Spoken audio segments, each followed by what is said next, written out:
Genesis chapter 1.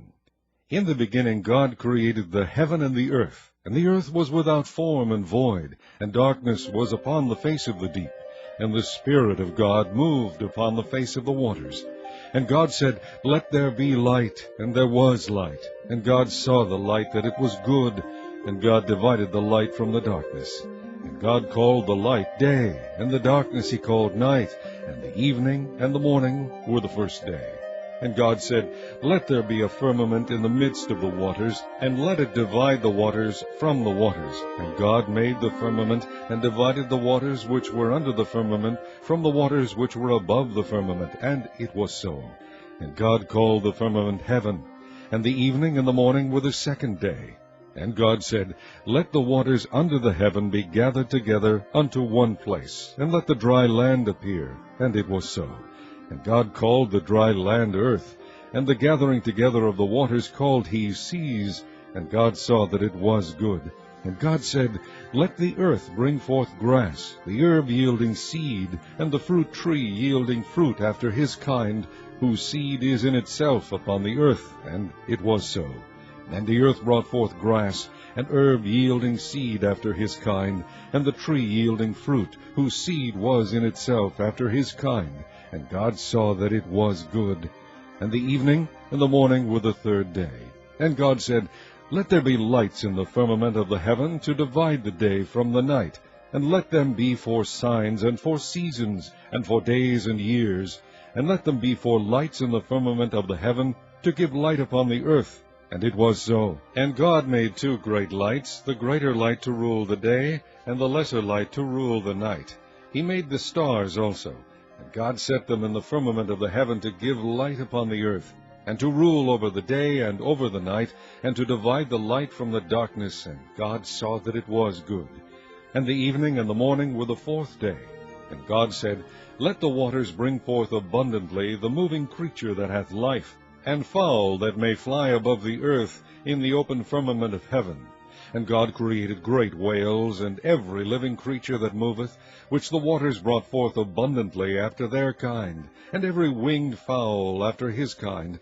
And God saw that it was good. And God blessed them, saying, Be fruitful, and multiply, and fill the waters in the seas, and let fowl multiply in the earth. And the evening and the morning were the fifth day. And God said, Let the earth bring forth the living creature after his kind, cattle, and creeping thing, and beast of the earth after his kind. And it was so. And God made the beast of the earth after his kind, and cattle after their kind, and everything that creepeth upon the earth after his kind. And God saw that it was good. And God said, Let us make man in our image, after our likeness, and let them have dominion over the fish of the sea, and over the fowl of the air, and over the cattle, and over all the earth, and over every creeping thing that creepeth upon the earth. So God created man in his own image. In the image of God created he him, male and female created he them. And God blessed them, and God said unto them, Be fruitful, and multiply, and replenish the earth, and subdue it, and have dominion over the fish of the sea, and over the fowl of the air, and over every living thing that moveth upon the earth. And God said, Behold, I have given you every herb-bearing seed which is upon the face of all the earth, and every tree in which is the fruit of a tree yielding seed, to you it shall be for meat. And to every beast of the earth, and to every fowl of the air, and to everything that creepeth upon the earth wherein there is life, I have given every green herb for meat. And it was so. And God saw everything that he had made, and behold, it was very good. And the evening and the morning were the sixth day. Chapter 3. Now the serpent was more subtle than any beast of the field which the Lord God had made. And he said unto the woman, Yea, hath God said, Ye shall not eat of every tree of the garden?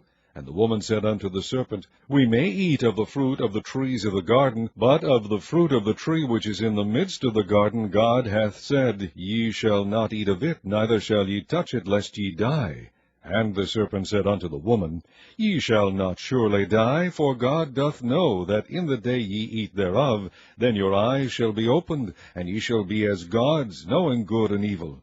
And when the woman saw that the tree was good for food, and that it was pleasant to the eyes, and a tree to be desired to make one wise, she took of the fruit thereof, and did eat, and gave also unto her husband with her, and he did eat.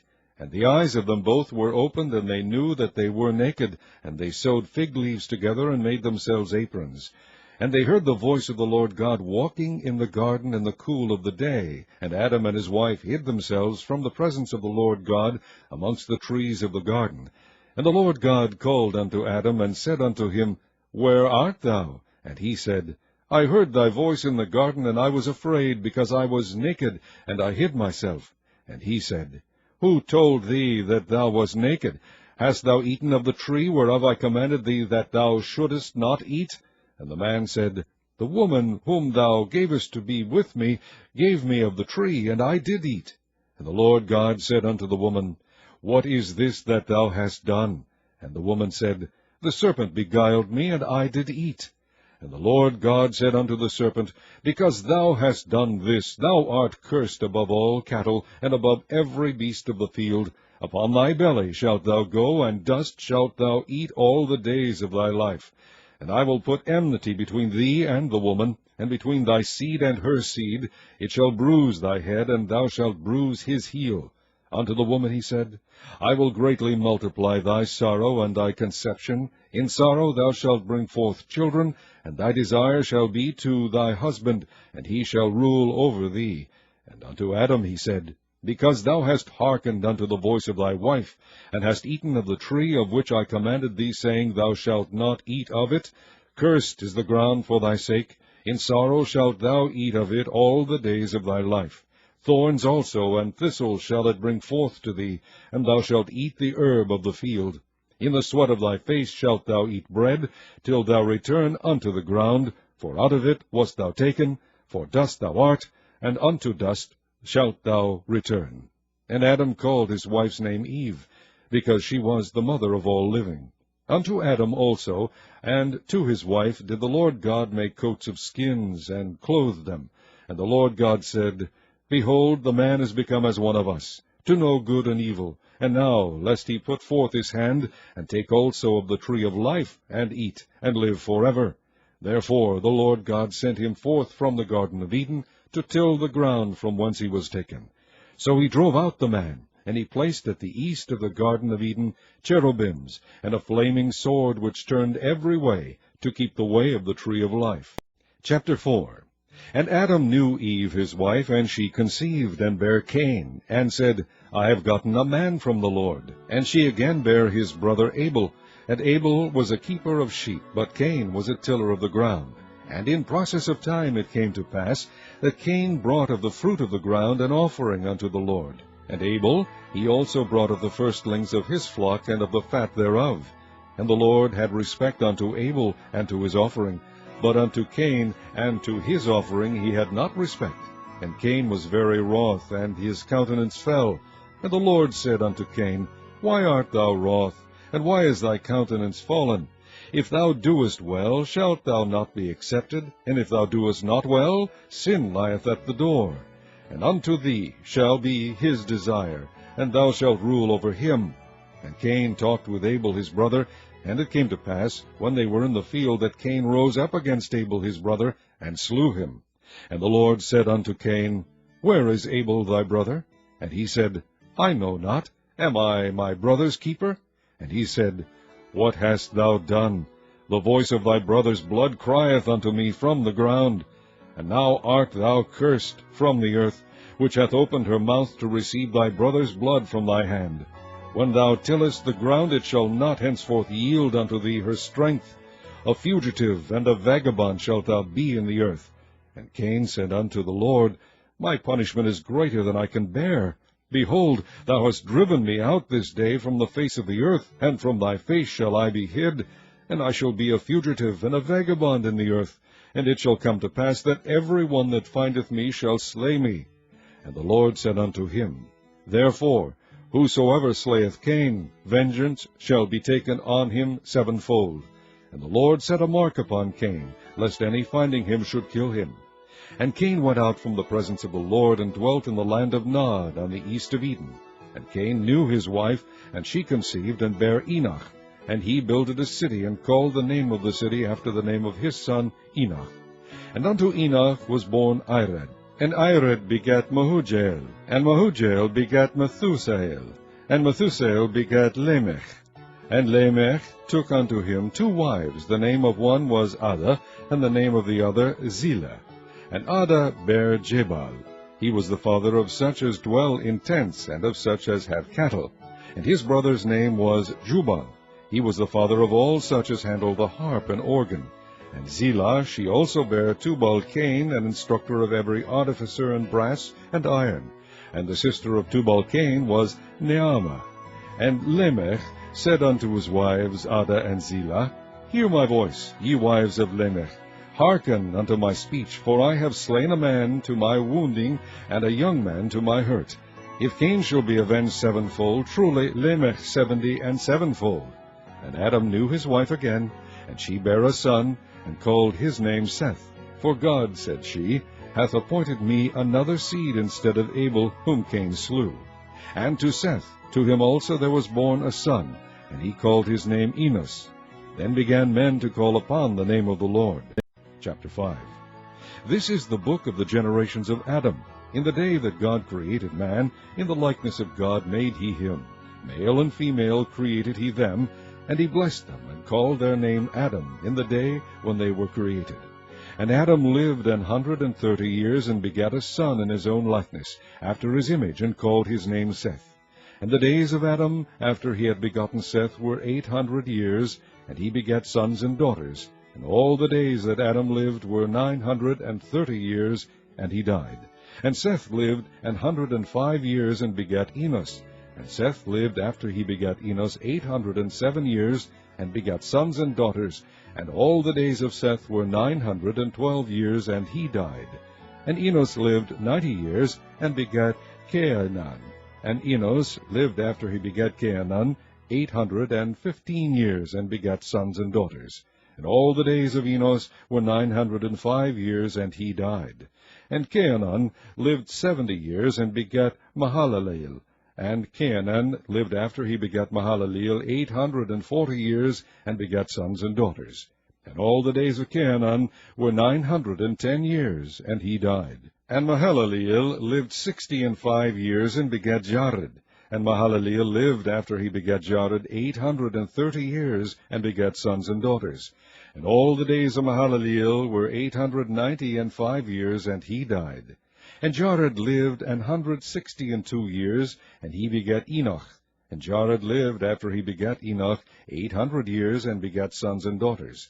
And all the days of Jared were 962 years, and he died. And Enoch lived 65 years, and begat Methuselah. And Enoch walked with God after he begat Methuselah 300 years, and begat sons and daughters. And all the days of Enoch were 365 years. And Enoch walked with God, and he was not, for God took him. And Methuselah lived 187 years, and begat Lamech. And Methuselah lived after he begat Lamech 782 years, and begat sons and daughters. And all the days of Methuselah were 969 years, and he died. And Lamech lived 182 years, and begat a son. And he called his name Noah, saying, This same shall comfort us concerning our work and toil of our hands, because of the ground which the Lord hath cursed. And Lamech lived after he begat Noah 595 years, and begat sons and daughters. And all the days of Lamech were 777 years, and he died. And Noah was 500 years old, and Noah begat Shem, Ham, and Japheth. Chapter 6. And it came to pass, when men began to multiply in the face of the earth, and daughters were born unto them, that the sons of God saw the daughters of men, that they were fair, and they took them wives of all which they chose.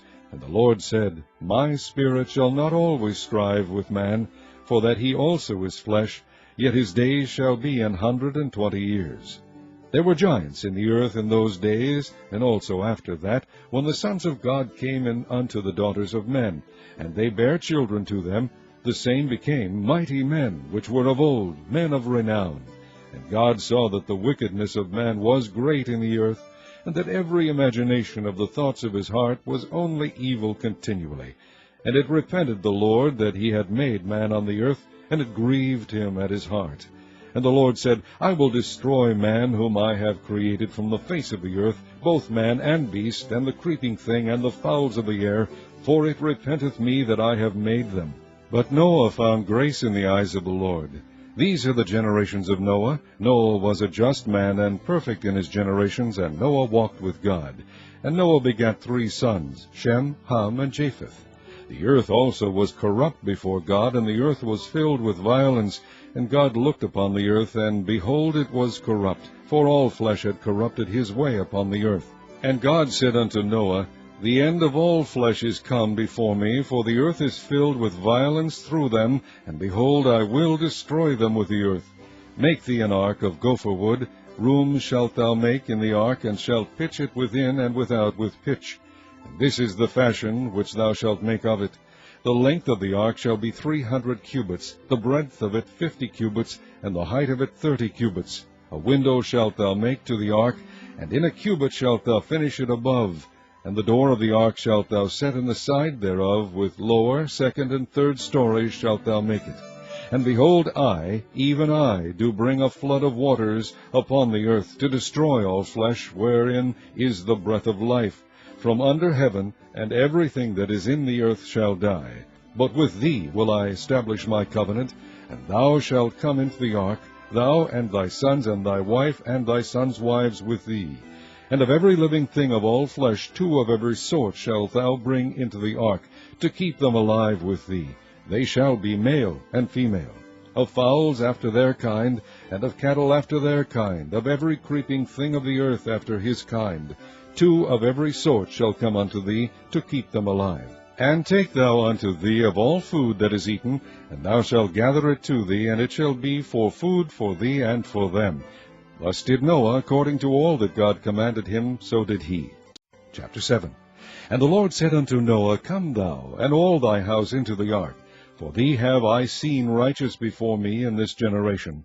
Of every clean beast thou shalt take to thee by 7s, the male and his female, and of beasts that are not clean by 2, the male and his female. Of fowls also of the air by 7s, the male and the female, to keep seed alive upon the face of all the earth. For yet 7 days, and I will cause it to rain upon the earth 40 days and 40 nights. And every living substance that I have made will I destroy from off the face of the earth.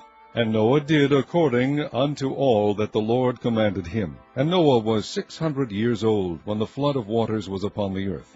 And Noah went in, and his sons and his wife and his sons' wives with him into the ark, because of the waters of the flood. Of clean beasts, and of beasts that are not clean, and of fowls, and of everything that creepeth upon the earth. There went in 2 and 2 unto Noah into the ark, the male and the female, as God had commanded Noah. And it came to pass after 7 days, that the waters of the flood were upon the earth. In the 600th year of Noah's life, in the 2nd month, the 17th day of the month, the same day were all the fountains of the great deep broken up, and the windows of heaven were opened. And the rain was upon the earth 40 days and 40 nights. In the selfsame day entered Noah, and Shem, and Ham, and Japheth, the sons of Noah, and Noah's wife, and the 3 wives of his sons with them, into the ark. They and every beast after his kind, and all the cattle after their kind, and every creeping thing that creepeth upon the earth after his kind, and every fowl after his kind, every bird of every sort. And they went in unto Noah into the ark, 2 and 2 of all flesh, wherein is the breath of life. And they that went in male and female of all flesh, as God had commanded him, and the Lord shut him in. And the flood was 40 days upon the earth, and the waters increased, and bare up the ark, and it was lift up above the earth. And the waters prevailed, and were increased greatly upon the earth, and the ark went upon the face of the waters. And the waters prevailed exceedingly upon the earth, and all the high hills that were under the whole heaven were covered. 15 cubits upward did the waters prevail, and the mountains were covered, and all flesh died that moved upon the earth, both of fowl and of cattle, and of beast, and of every creeping thing that creepeth upon the earth, and every man. All in whose nostrils was the breath of life, of all that was in the dry land, died. And every living substance was discovered which was upon the face of the ground, both man and cattle, and the creeping things, and the fowl of the heaven, and they were destroyed from the earth. And Noah only remained alive, and they that were with him in the ark. And the waters prevailed upon the earth 150 days. Chapter 8. And God remembered Noah, and every living thing, and all the cattle that was with him in the ark.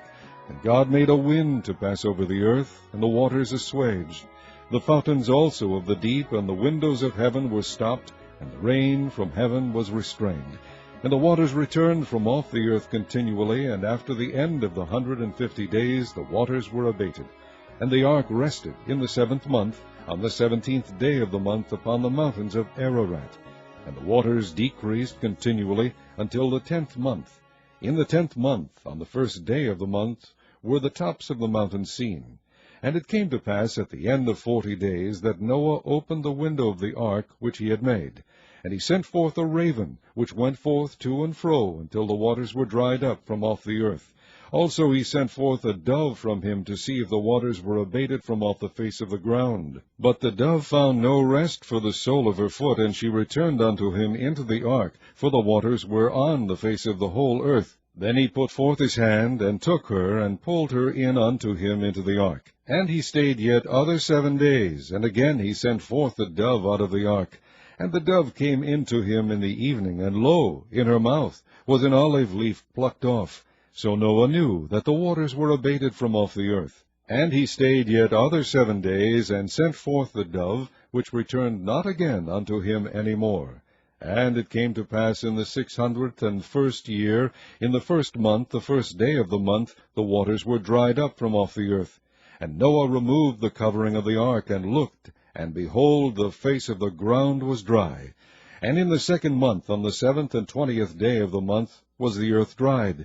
And God spake unto Noah, saying, Go forth of the ark, thou, and thy wife, and thy sons wives with thee. Bring forth with thee every living thing that is with thee, of all flesh, both of fowl, and of cattle, and of every creeping thing that creepeth upon the earth, that they may breed abundantly in the earth, and be fruitful, and multiply upon the earth. And Noah went forth, and his sons, and his wife, and his sons' wives with him, every beast, every creeping thing, and every fowl, and whatsoever creepeth upon the earth, after their kinds, went forth out of the ark. And Noah builded an altar unto the Lord, and took of every clean beast, and of every clean fowl, and offered burnt offerings on the altar. And the Lord smelled a sweet savour. And the Lord said in his heart, I will not again curse the ground any more for man's sake. For the imagination of man's heart is evil from his youth, neither will I again smite any more everything living as I have done. While the earth remaineth, seed time and harvest, and cold and heat, and summer and winter, and day and night shall not cease. Chapter 9. And God blessed Noah and his sons, and said unto them, Be fruitful, and multiply, and replenish the earth. And the fear of you and the dread of you shall be upon every beast of the earth, and upon every fowl of the air, upon all that moveth upon the earth, and upon all the fishes of the sea. Into your hand are they delivered. Every moving thing that liveth shall be meat for you. Even as the green herb have I given you all things. But flesh with the life thereof, which is the blood thereof, shall ye not eat. And surely your blood of your lives will I require, at the hand of every beast will I require it, and at the hand of man, at the hand of every man's brother will I require the life of man. Whoso sheddeth man's blood, by man shall his blood be shed, for in the image of God made he man. And you, be ye fruitful, and multiply, bring forth abundantly in the earth, and multiply therein. And God spake unto Noah, and to his sons with him, saying, And I, behold, I establish my covenant with you, and with your seed after you, and with every living creature that is with you, of the fowl, of the cattle, and of every beast of the earth with you, from all that go out of the ark to every beast of the earth. And I will establish my covenant with you. Neither shall all flesh be cut off any more by the waters of a flood, neither shall any more be a flood to destroy the earth. And God said, This is the token of the covenant which I make between me and you and every living creature that is with you for perpetual generations. I do set my bow in the cloud, and it shall be for a token of a covenant between me and the earth. And it shall come to pass, when I bring a cloud over the earth, that the bow shall be seen in the cloud. And I will remember my covenant which is between me and you and every living creature of all flesh. And the water shall no more become a flood to destroy all flesh. And the bow shall be in the cloud, and I will look upon it, that I may remember the everlasting covenant between God and every living creature of all flesh that is upon the earth. And God said unto Noah, This is the token of the covenant which I have established between me and all flesh that is upon the earth.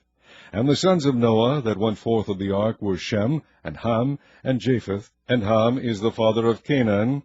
These are the 3 sons of Noah, and of them was the whole earth overspread. And Noah began to be an husbandman, and he planted a vineyard. And he drank of the wine, and was drunken, and he was uncovered within his tent. And Ham, the father of Canaan, saw the nakedness of his father, and told his 2 brethren without. And Shem and Japheth took a garment, and laid it upon both their shoulders, and went backward, and covered the nakedness of their father, and their faces were backward, and they saw not their father's nakedness. And Noah awoke from his wine, and knew what his younger son had done unto him. And he said, Cursed be Canaan, a servant of servants shall he be unto his brethren.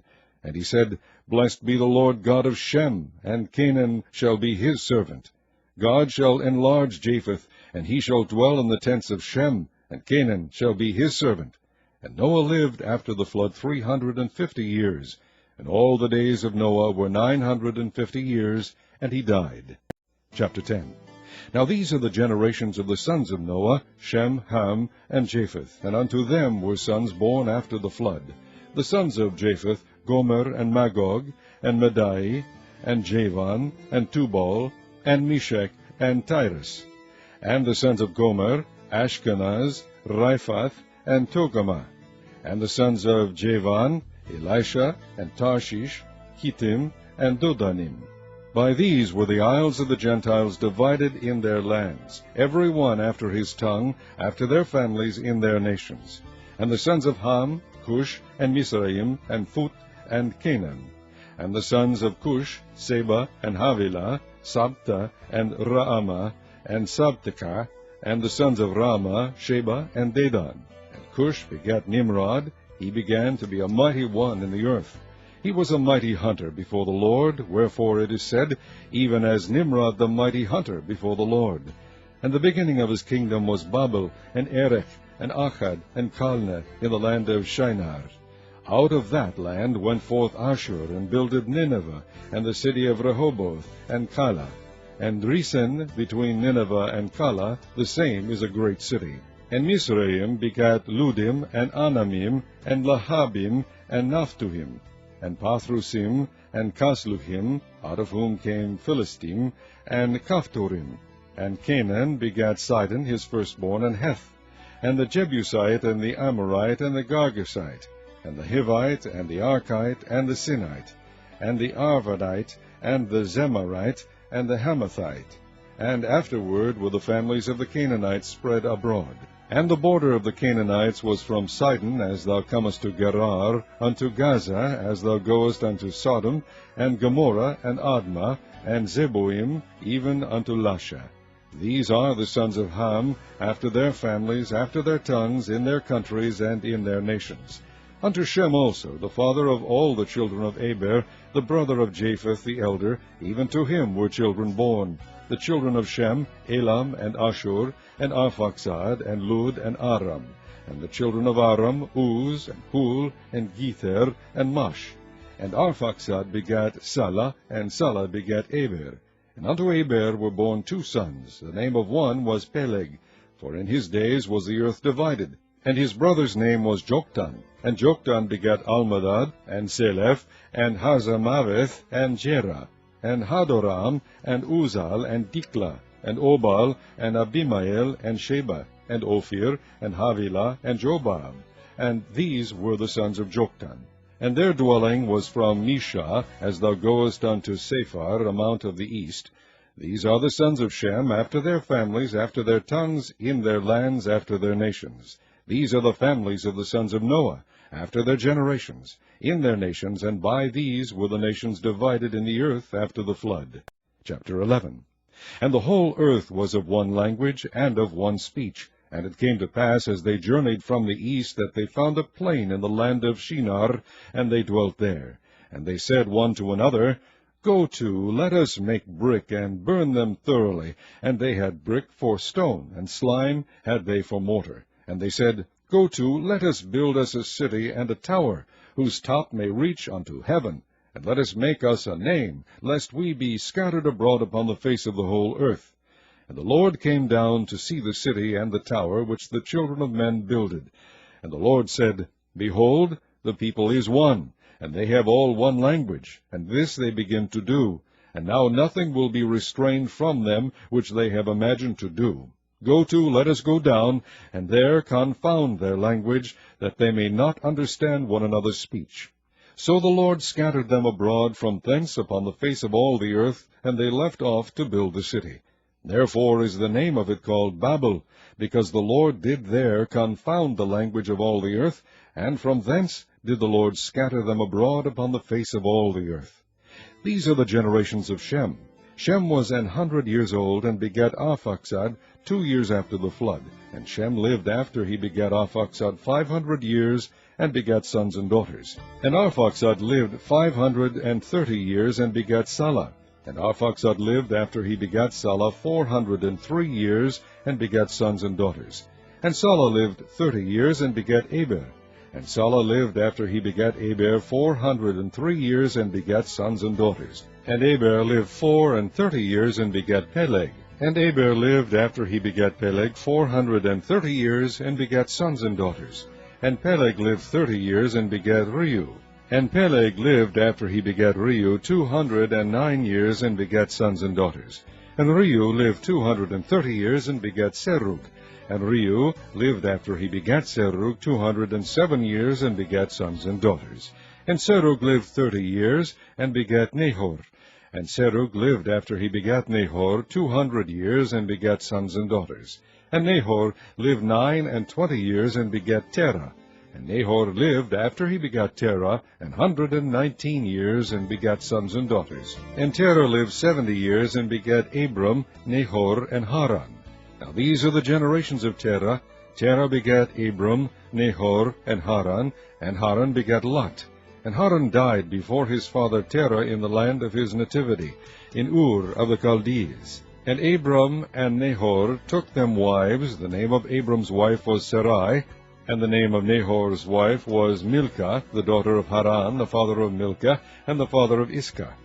But Sarai was barren, she had no child. And Terah took Abram his son, and Lot the son of Haran his son's son, and Sarai his daughter-in-law, his son Abram's wife, and they went forth with them from Ur of the Chaldees, to go into the land of Canaan. And they came unto Haran, and dwelt there. And the days of Terah were 205 years, and Terah died in Haran. Chapter 12. Now the Lord had said unto Abram, Get thee out of thy country, and from thy kindred, and from thy father's house, unto a land that I will shew thee. And I will make of thee a great nation, and I will bless thee, and make thy name great, and thou shalt be a blessing.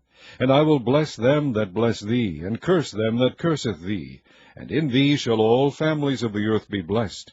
So Abram departed, as the Lord had spoken unto him, and Lot went with him. And Abram was 75 years old when he departed out of Haran. And Abram took Sarai his wife, and Lot his brother's son, and all their substance that they had gathered, and the souls that they had gotten in Haran, and they went forth to go into the land of Canaan, and into the land of Canaan they came. And Abram passed through the land unto the place of Shechem, unto the plain of Moreh, and the Canaanite was then in the land. And the Lord appeared unto Abram, and said, Unto thy seed will I give this land. And there builded he an altar unto the Lord, who appeared unto him. And he removed from thence unto a mountain on the east of Bethel, and pitched his tent, having Bethel on the west, and Hai on the east. And there he builded an altar unto the Lord, and called upon the name of the Lord. And Abram journeyed, going on still toward the south. And there was a famine in the land, and Abram went down into Egypt to sojourn there, for the famine was grievous in the land. And it came to pass, when he was come near to enter into Egypt, that he said unto Sarai his wife, Behold now, I know that thou art a fair woman to look upon. Therefore it shall come to pass, when the Egyptians shall see thee, that they shall say, This is his wife, and they will kill me, but they will save thee alive. Say, I pray thee, Thou art my sister, that it may be well with me for thy sake, and my soul shall live because of thee. And it came to pass, that when Abram was come into Egypt, the Egyptians beheld the woman, that she was very fair. The princes also of Pharaoh saw her, and commended her before Pharaoh, and the woman was taken into Pharaoh's house. And he entreated Abram well for her sake, and he had sheep and oxen, and he asses, and men servants and maidservants, and she asses and camels. And the Lord plagued Pharaoh and his house with great plagues, because of Sarai Abram's wife. And Pharaoh called Abram, and said, What is this that thou hast done unto me? Why didst thou not tell me that she was thy wife? Why saidst thou, She is my sister, so I might have taken her to me to wife? Now therefore, behold thy wife, take her, and go thy way. And Pharaoh commanded his men concerning him, and they sent him away, and his wife, and all that he had. Chapter 13.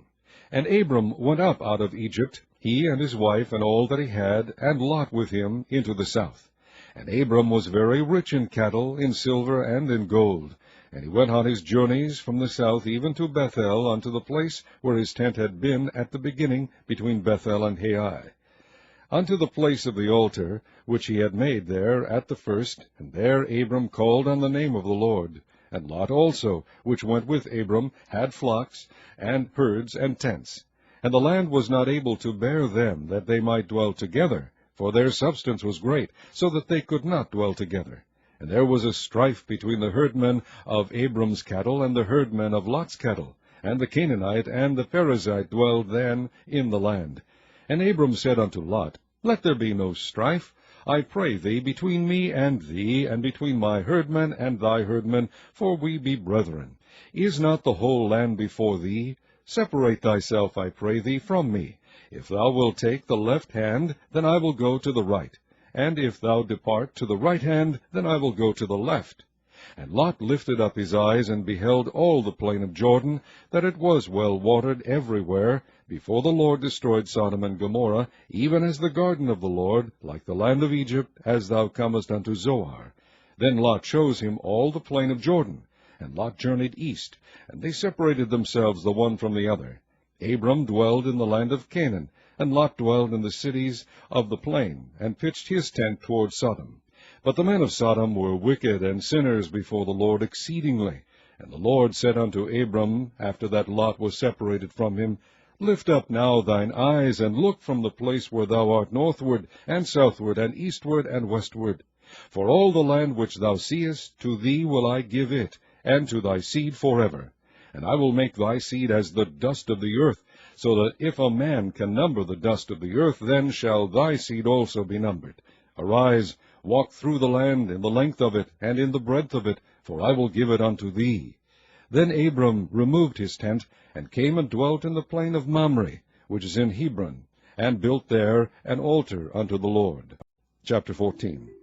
And it came to pass in the days of Amraphel king of Shinar, and Arioch king of Elasar, Kedorlaomer king of Elam, and Tidal king of nations, that these made war with Bera king of Sodom, and with Birsha king of Gomorrah, Shinab king of Admah, and Shemaber king of Zeboim, and the king of Bela, which is Zoar. All these were joined together in the vale of Siddim, which is the salt sea. 12 years they served Kedorlaomer, and in the 13th year they rebelled.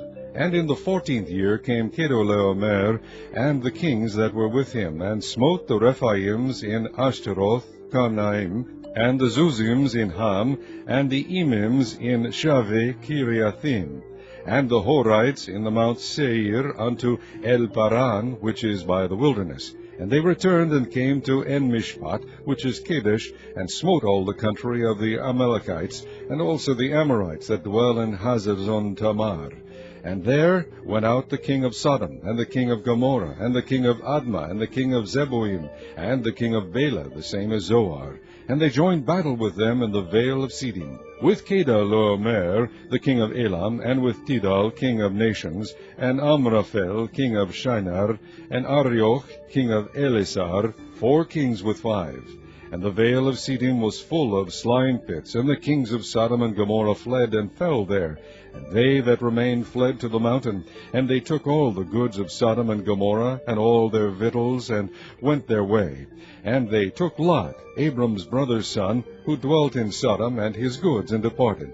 And there came one that had escaped, and told Abram the Hebrew, for he dwelt in the plain of Mamre, the Amorite, brother of Eshcol, and brother of Aner, and these were confederate with Abram.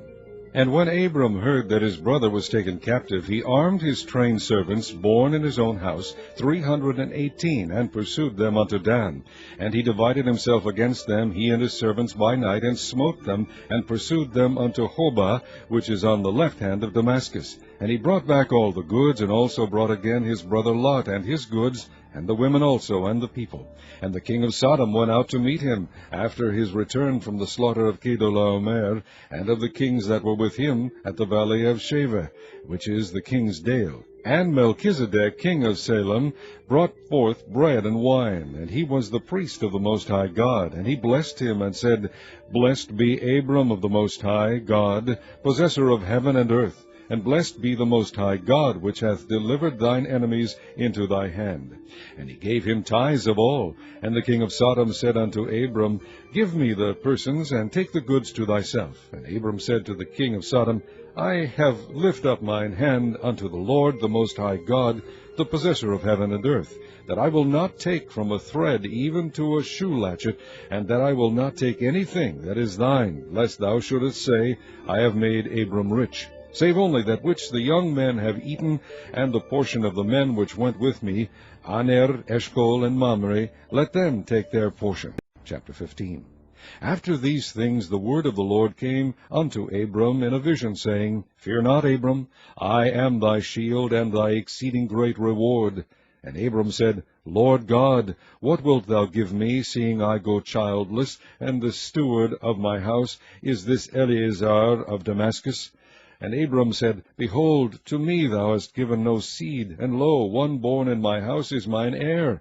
And behold, the word of the Lord came unto him, saying, This shalt not be thine heir, but he that shall come forth out of thine own bowels shall be thine heir. And he brought him forth abroad, and said, Look now toward heaven, and tell the stars, if thou be able to number them. And he said unto him, So shall thy seed be. And he believed in the Lord, and he counted it to him for righteousness. And he said unto him, I am the Lord that brought thee out of Ur of the Chaldees, to give thee this land to inherit it. And he said, Lord God, whereby shall I know that I shall inherit it? And he said unto him, Take me an heifer of 3 years old, and a she-goat of 3 years old, and a ram of 3 years old, and a turtle-dove, and a young pigeon. And he took unto him all these, and divided them in the midst, and laid each piece one against another, but the birds divided he not. And when the fowls came down upon the carcasses, Abram drove them away. And when the sun was going down, a deep sleep fell upon Abram, and lo, an horror of great darkness fell upon him. And he said unto Abram, Know of a surety that thy seed shall be a stranger in a land that is not theirs, and shall serve them, and they shall afflict them 400 years. And also that nation whom they shall serve will I judge, and afterward shall they come out with their great substance. And thou shalt go to thy fathers in peace. Thou shalt be buried in a good old age. But in the 4th generation they shall come hither again, for the iniquity of the Amorites is not yet full.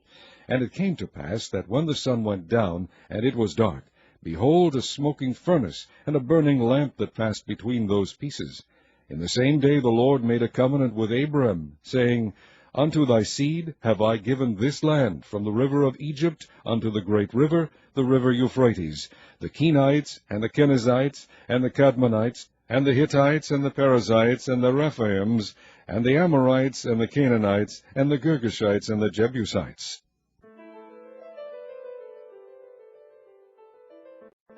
Chapter 16. Now Sarai, Abram's wife, bare him no children, and she had an handmaid, an Egyptian, whose name was Hagar. And Sarai said unto Abram, Behold now, the Lord hath restrained me from bearing. I pray thee, go in unto my maid. It may be that I may obtain children by her. And Abram hearkened to the voice of Sarai. And Sarai, Abram's wife, took Hagar her maid, the Egyptian, after Abram had dwelt 10 years in the land of Canaan, and gave her to her husband Abram to be his wife.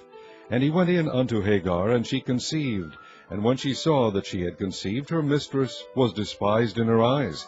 And Sarai said unto Abram, My wrong be upon thee. I have given my maid into thy bosom, and when she saw that she had conceived, I was despised in her eyes. The Lord judge between me and thee. But Abram said unto Sarai, Behold, thy maid is in thy hand. Do to her as it pleaseth thee. And when Sarai dealt hardly with her, she fled from her face. And the angel of the Lord found her by a fountain of water in the wilderness, by the fountain in the way to Shur. And he said, Hagar, Sarai's maid, whence camest thou, and whither wilt thou go? And she said, I flee from the face of my mistress Sarai. And the angel of the Lord said unto her, Return to thy mistress, and submit thyself under her hands. And the angel of the Lord said unto her, I will multiply thy seed exceedingly, that it shall not be numbered for multitude. And the angel of the Lord said unto her, Behold, thou art with child, and shalt bear a son, and shalt call his name Ishmael, because the Lord hath heard thy affliction. And he will be a wild man, his hand will be against every man, and every man's hand against him. And he shall dwell in the presence of all his brethren. And she called the name of the Lord that spake unto her, Thou God seest me. For she said, Have I also here looked after him that seeth me? Wherefore the well was called Beer Lahairoi. Behold, it is between Kadesh and Bered. And Hagar bare Abram a son, and Abram called his son's name, which Hagar bare, Ishmael. And Abram was 86 years old when Hagar bare Ishmael to Abram. Chapter 17. And when Abram was 90 years old and 9, the Lord appeared to Abram, and said unto him, I am the Almighty God. Walk before me, and be thou perfect. And I will make my covenant between me and thee, and will multiply thee exceedingly. And Abraham fell on his face, and God talked with him, saying, As for me, behold, my covenant is with thee, and thou shalt be a father of many nations. Neither shall thy name any more be called Abram, but thy name shall be Abraham, for a father of many nations have I made thee. And I will make thee exceeding fruitful, and I will make nations of thee, and kings shall come out of thee. And I will establish my covenant between me and thee, and thy seed after thee in their generations, for an everlasting covenant, to be a God unto thee, and to thy seed after thee. And I will give unto thee, and to thy seed after thee, the land wherein thou art a stranger, all the land of Canaan, for an everlasting possession, and I will be their God. And God said unto Abraham, Thou shalt keep my covenant, therefore, thou and thy seed after thee in their generations. This is my covenant which ye shall keep, between me and you, and thy seed after thee. Every man-child among you shall be circumcised, and ye shall circumcise the flesh of your foreskin, and it shall be a token of the covenant betwixt me and you. And he that is 8 days old shall be circumcised among you, every man-child in your generations, he that is born in the house, or bought with money of any stranger, which is not of thy seed. He that is born in thy house, and he that is bought with thy money, must needs be circumcised. And my covenant shall be in your flesh for an everlasting covenant. And the uncircumcised man-child, whose flesh of his foreskin is not circumcised, that soul shall be cut off from his people. He hath broken my covenant. And God said unto Abraham, As for Sarai thy wife, thou shalt not call her name Sarai, but Sarah shall her name be. And I will bless her, and give thee a son also of her. Yea, I will bless her, and she shall be a mother of nations. Kings of people shall be of her. Then Abraham fell upon his face, and laughed, and said in his heart, Shall a child be born unto him that is 100 years old? And shall Sarah, that is 90 years old, bear? And Abraham said unto God, O that Ishmael might live before thee. And God said, Sarah thy wife shall bear thee a son indeed, and thou shalt call his name Isaac. And I will establish my covenant with him for an everlasting covenant, and with his seed after him. And as for Ishmael, I have heard thee. Behold, I have blessed him, and will make him fruitful, and will multiply him exceedingly. 12 princes shall he beget, and I will make him a great nation. But my covenant will I establish with Isaac, which Sarah shall bear unto thee at this set time in the next year. And he left off talking with him, and God went up from Abraham. And Abraham took Ishmael his son, and all that were born in his house, and all that were bought with his money, every male among the men of Abraham's house, and circumcised the flesh of their foreskin in the selfsame day, as God had said unto him. And Abraham was 90 years old and 9, when he was circumcised in the flesh of his foreskin. And Ishmael his son was 13 years old, when he was circumcised in the flesh of his foreskin. In the selfsame day was Abraham circumcised, and Ishmael his son. And all the men of his house, born in the house, and bought with money of the stranger, were circumcised with him. Chapter 18. And the Lord appeared unto him in the plains of Mamre, and he sat in the tent door in the heat of the day. And he lifted up his eyes, and looked, and lo, 3 men stood by him. And when he saw them, he ran to meet them from the tent door, and bowed himself toward the ground, and said, My Lord, if now I have found favor in thy sight, pass not away, I pray thee, from thy servant. Let a little water, I pray you, be fetched, and wash your feet, and rest yourselves under the tree. And I will fetch a morsel of bread, and comfort ye your hearts. After that ye shall pass on, for therefore are ye come to your servant. And they said, So do as thou hast said. And Abraham hastened into the tent unto Sarah, and said, Make ready quickly 3 measures of fine meal, knead it, and make cakes upon the hearth. And Abraham ran unto the herd, and fetched a calf tender and good, and gave it unto a young man, and he hasted to dress it. And he took butter and milk, and the calf which he had dressed, and set it before them. And he stood by them under the tree, and they did eat. And they said unto him, Where is Sarah thy wife? And he said, Behold, in the tent. And he said, I will certainly return unto thee according to the time of life, and lo, Sarah thy wife shall have a son. And Sarah heard it in the tent door which was behind him. Now Abraham and Sarah were old, and well stricken in age, and it ceased to be with Sarah after the manner of women. Therefore Sarah laughed within herself, saying, After I am waxed old shall I have pleasure, my Lord being old also? And the Lord said unto Abraham, Wherefore did Sarah laugh, saying, Shall I of a surety bear a child, which am old? Is anything too hard for the Lord? At the time appointed I will return unto thee according to the time of life, and Sarah shall have a son. Then Sarah denied, saying, I laughed not, for she was afraid. And he said, Nay, but thou didst laugh. And the men rose up from thence, and looked toward Sodom. And Abraham went with them to bring them on the way. And the Lord said, Shall I hide from Abraham that thing which I do? Seeing that Abraham shall surely become a great and mighty nation, and all the nations of the earth shall be blessed in him. For I know him, that he will command his children and his household after him, and they shall keep the way of the Lord, to do justice and judgment, that the Lord may bring upon Abraham that which he hath spoken of him. And the Lord said, Because the cry of Sodom and Gomorrah is great, because their sin is very grievous, I will go down now, and see whether they have done altogether according to the cry of it, which is come unto me. And if not, I will know. And the men turned their faces from thence, and went toward Sodom. But Abraham stood yet before the Lord. And Abraham drew near, and said, Wilt thou also destroy the righteous with the wicked? Peradventure there be 50 righteous within the city. Wilt thou also destroy, and not spare the place for the 50 righteous that are therein?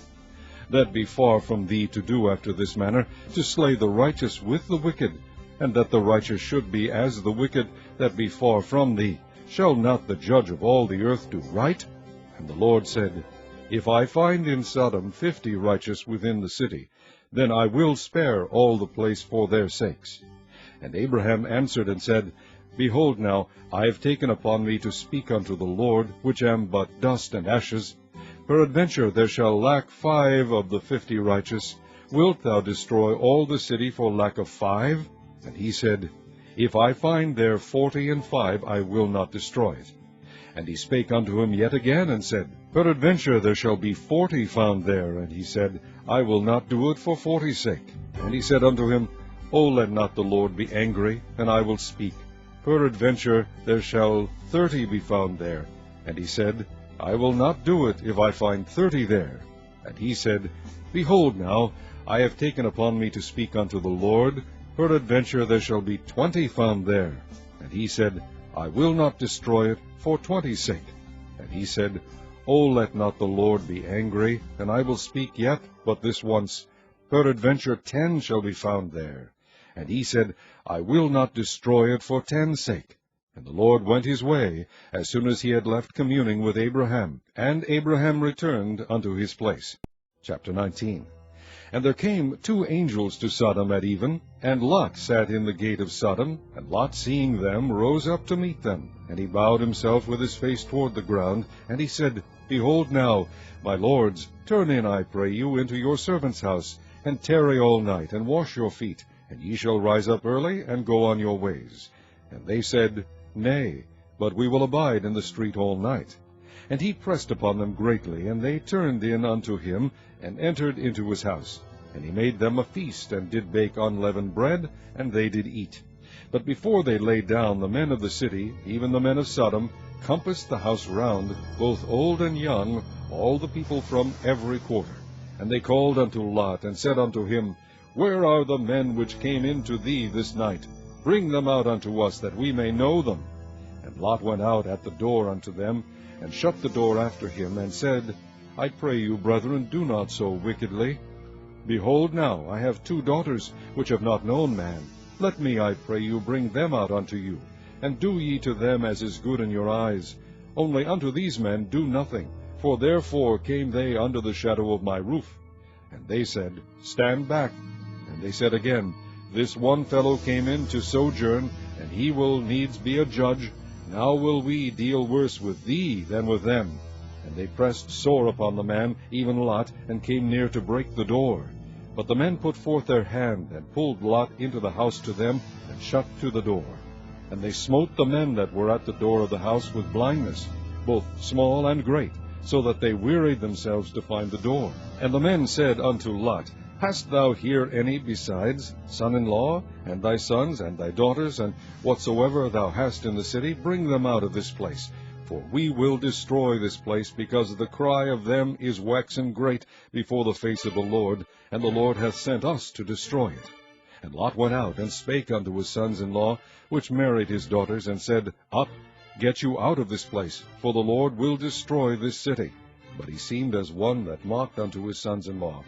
And when the morning arose, then the angels hastened Lot, saying, Arise, take thy wife and thy 2 daughters which are here, lest thou be consumed in the iniquity of the city. And while he lingered, the men laid hold upon his hand, and upon the hand of his wife, and upon the hand of his 2 daughters, the Lord being merciful unto him. And they brought him forth, and set him without the city. And it came to pass, when they had brought them forth abroad, that he said, Escape for thy life, look not behind thee, neither stay thou in all the plain, escape to the mountain, lest thou be consumed. And Lot said unto them, O, not so, my lord. Behold now, thy servant hath found grace in thy sight, and thou hast magnified thy mercy, which thou hast shewed unto me in saving my life, and I cannot escape to the mountain, lest some evil take me, and I die. Behold now, this city is near to flee unto, and it is a little one. O, let me escape thither. Is it not a little one? And my soul shall live.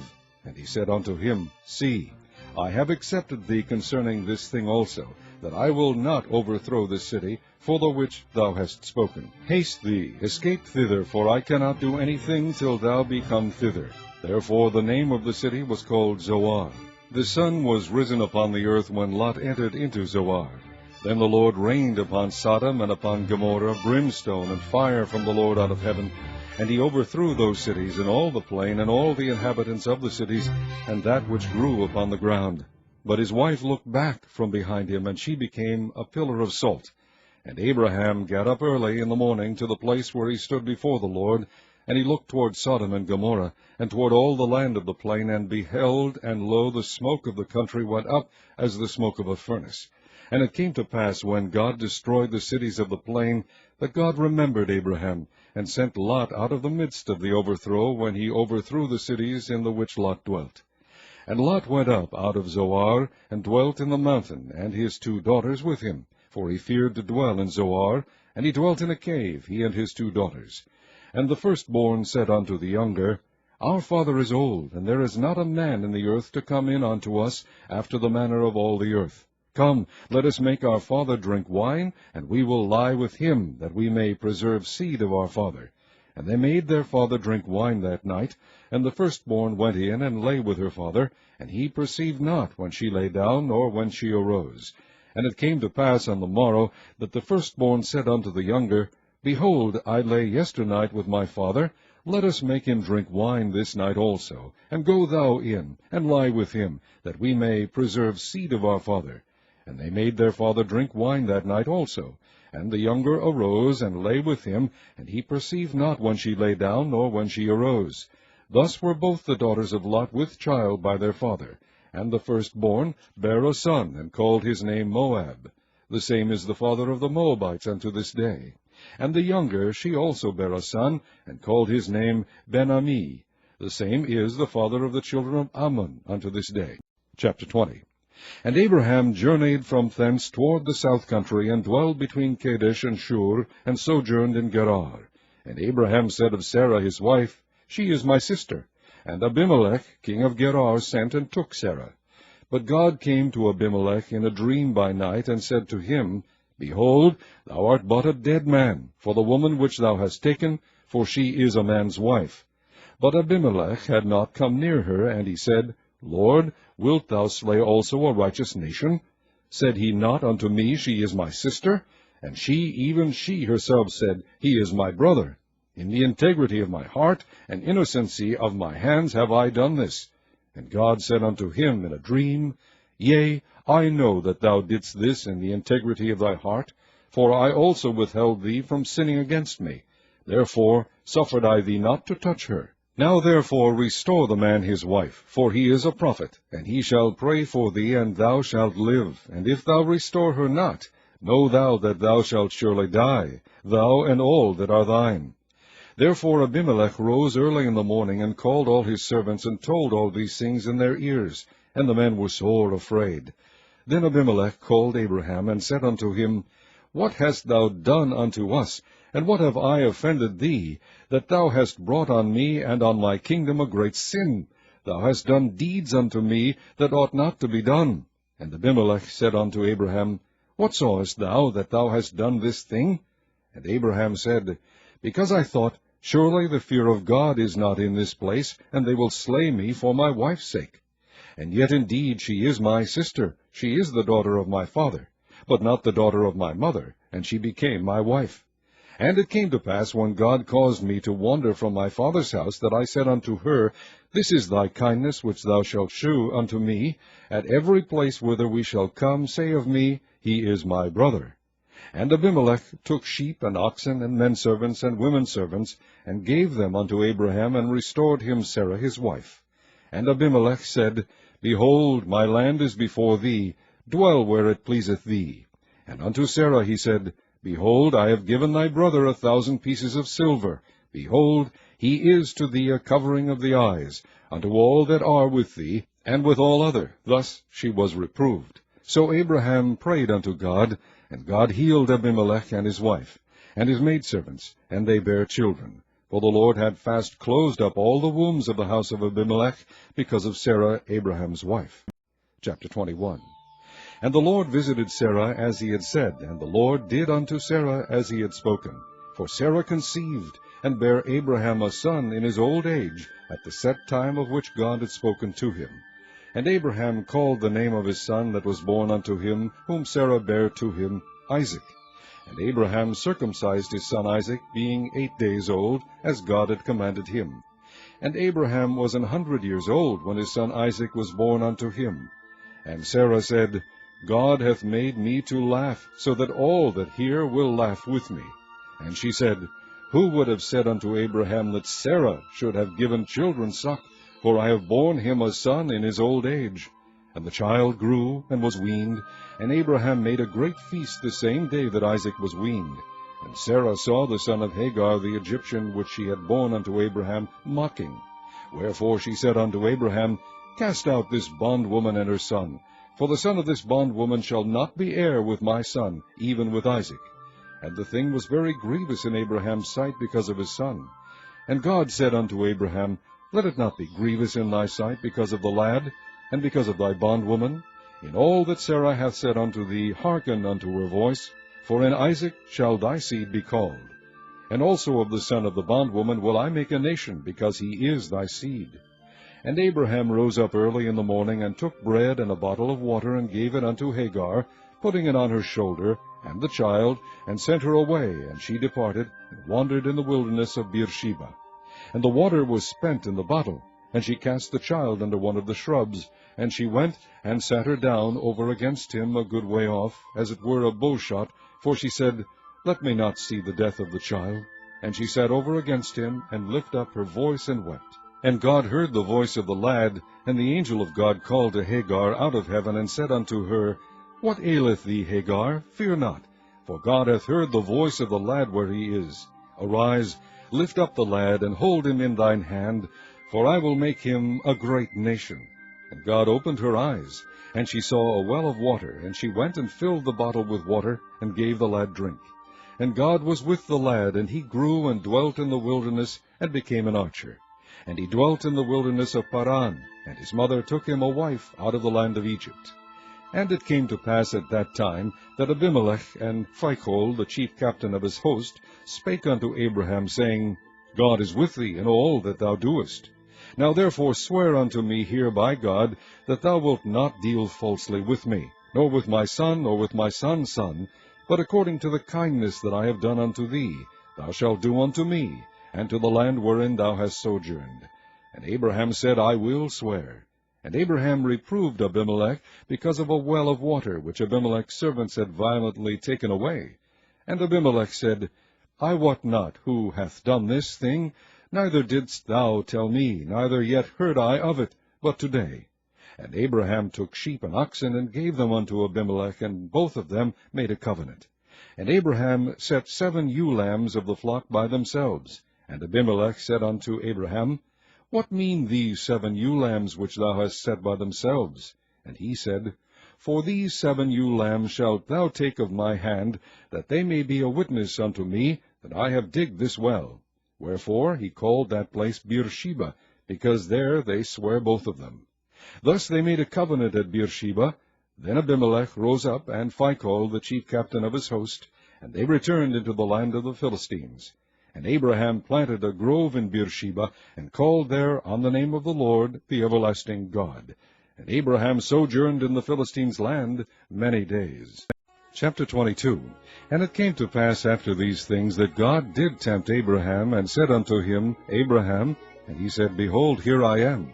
And he said, Take now thy son, thine only son Isaac, whom thou lovest, and get thee into the land of Moriah, and offer him there for a burnt offering upon one of the mountains which I will tell thee of. And Abraham rose up early in the morning, and saddled his ass, and took 2 of his young men with him, and Isaac his son, and clave the wood for the burnt offering, and rose up, and went unto the place of which God had told him. Then on the 3rd day Abraham lifted up his eyes, and saw the place afar off. And Abraham said unto his young men, Abide ye here with the ass, and I and the lad will go yonder and worship, and come again to you.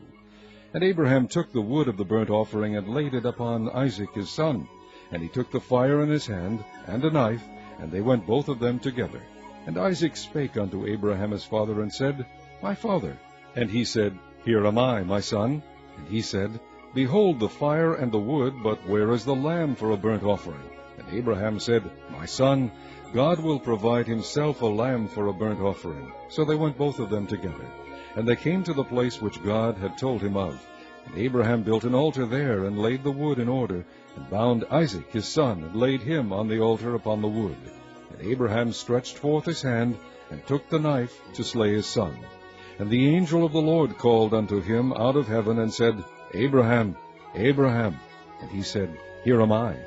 And he said, Lay not thine hand upon the lad, neither do thou anything unto him. For now I know that thou fearest God, seeing thou hast not withheld thy son, thine only son, from me. And Abraham lifted up his eyes, and looked, and behold behind him a ram caught in a thicket by his horns. And Abraham went and took the ram, and offered him up for a burnt offering in the stead of his son. And Abraham called the name of that place Jehovah-Jireh. As it is said to this day, In the mount of the Lord it shall be seen. And the angel of the Lord called unto Abraham out of heaven the second time, and said, By myself have I sworn, saith the Lord, for because thou hast done this thing, and hast not withheld thy son, thine only son, that in blessing I will bless thee, and in multiplying I will multiply thy seed as the stars of the heaven, and as the sand which is upon the seashore, and thy seed shall possess the gate of his enemies. And in thy seed shall all the nations of the earth be blessed, because thou hast obeyed my voice.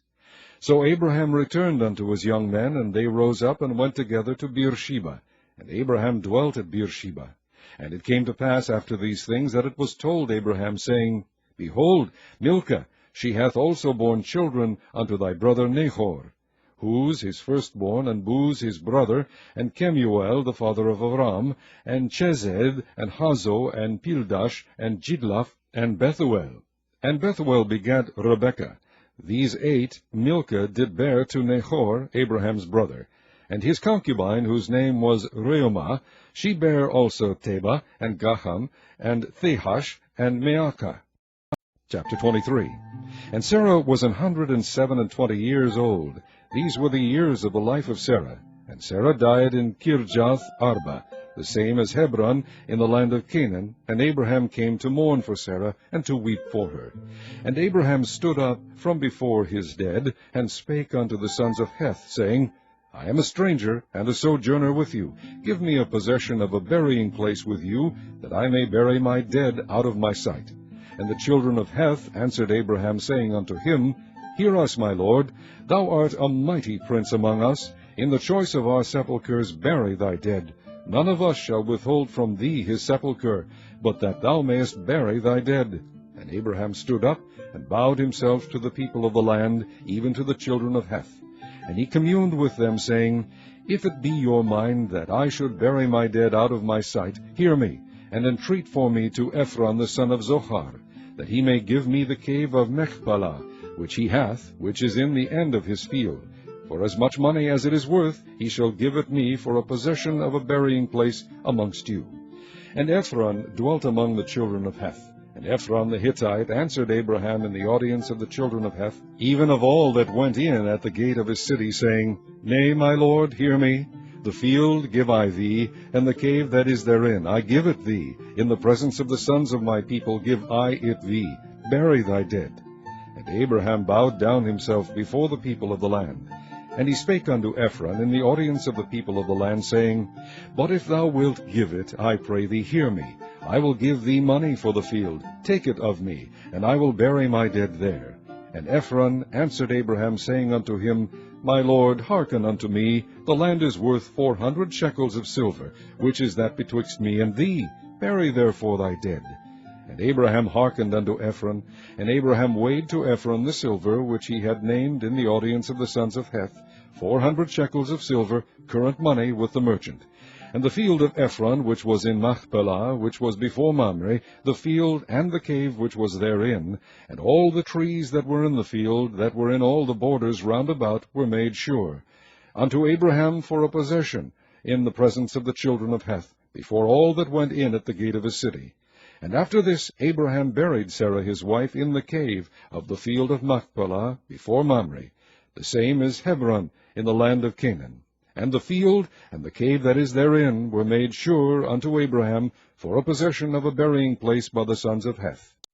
Chapter 24. And Abraham was old and well stricken in age, and the Lord had blessed Abraham in all things. And Abraham said unto his eldest servant of his house, that ruled over all that he had, Put, I pray thee, thy hand under my thigh, and I will make thee swear by the Lord, the God of heaven, and the God of the earth, that thou shalt not take a wife unto my son of the daughters of the Canaanites, among whom I dwell. But thou shalt go unto my country, and to my kindred, and take a wife unto my son Isaac. And the servant said unto him, Peradventure the woman will not be willing to follow me unto this land. Must I needs bring thy son again unto the land from whence thou camest? And Abraham said unto him, Beware thou that thou bring not my son thither again. the Lord God of heaven, which took me from my father's house, and from the land of my kindred, and which spake unto me, and that sware unto me, saying, Unto thy seed will I give this land. He shall send his angel before thee, and thou shalt take a wife unto my son from thence. And if the woman will not be willing to follow thee, then thou shalt be clear from this my oath. Only bring not my son thither again. And the servant put his hand under the thigh of Abraham his master, and sware to him concerning that matter. And the servant took 10 camels of the camels of his master, and departed, for all the goods of his master were in his hand. And he arose, and went to Mesopotamia, unto the city of Nahor. And he made his camels to kneel down without the city by a well of water at the time of the evening, even the time that women go out to draw water. And he said, O Lord God of my master Abraham, I pray thee, send me good speed this day, and shew kindness unto my master Abraham. Behold, I stand here by the well of water, and the daughters of the men of the city come out to draw water. And let it come to pass that the damsel to whom I say, Let down thy pitcher, I pray thee, that I may drink, and she shall say, Drink, and I will give thy camels drink also, let the same be she that thou hast appointed for thy servant Isaac. And thereby shall I know that thou hast shewed kindness unto my master. And it came to pass, before he had done speaking, that, behold, Rebekah came out, who was born to Bethuel, son of Milcah, the wife of Nahor, Abraham's brother, with her pitcher upon her shoulder.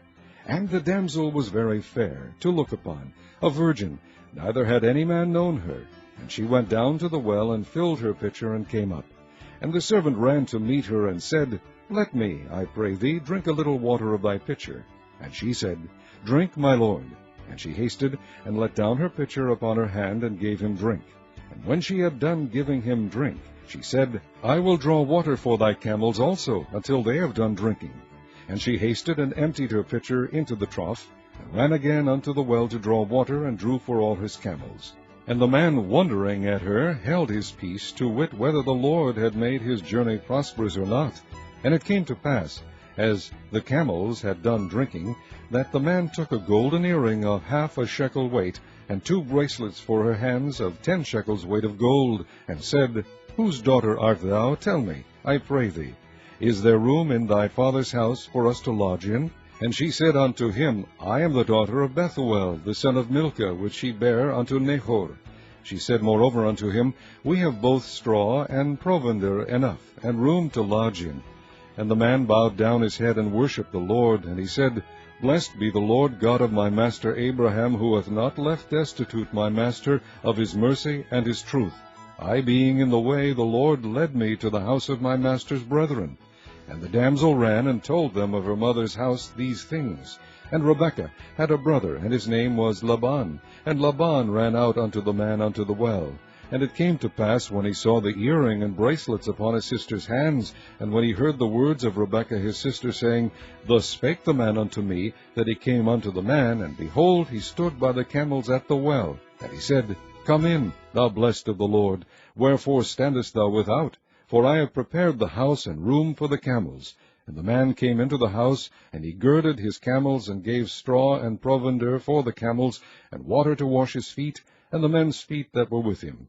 And there was set meat before him to eat. But he said, I will not eat until I have told mine errand. And he said, Speak on. And he said, I am Abraham's servant, and the Lord hath blessed my master greatly, and he is become great, and he hath given him flocks and herds and silver, and gold, and men servants, and maidservants, and camels and asses. And Sarah my master's wife bare a son to my master when she was old, and unto him hath he given all that he hath. And my master made me swear, saying, Thou shalt not take a wife to my son of the daughters of the Canaanites, in whose land I dwell. But thou shalt go unto my father's house, and to my kindred, and take a wife unto my son. And I said unto my master, Peradventure the woman will not follow me. And he said unto me, The Lord before whom I walk will send his angel with thee, and prosper thy way, and thou shalt take a wife for my son of my kindred, and of my father's house. Then shalt thou be clear from this my oath, when thou comest to my kindred, and if they give not thee one, thou shalt be clear from my oath. And I came this day unto the well, and said, O Lord God of my master Abraham, if now thou do prosper my way which I go, behold, I stand by the well of water, And it shall come to pass that when the virgin cometh forth to draw water, and I say to her, Give me, I pray thee, a little water of thy pitcher to drink, and she say to me, Both drink thou, and I will also draw for thy camels, let the same be the woman whom the Lord hath appointed out for my master's son. And before I had done speaking in mine heart, behold, Rebekah came forth with her pitcher on her shoulder, and she went down unto the well, and drew water. And I said unto her, Let me drink, I pray thee. And she made haste, and let down her pitcher from her shoulder, and said, Drink, and I will give thy camels drink also. So I drank, and she made the camels drink also. And I asked her, and said, Whose daughter art thou? And she said, The daughter of Bethuel, Nahor's son, whom Milcah bare unto him.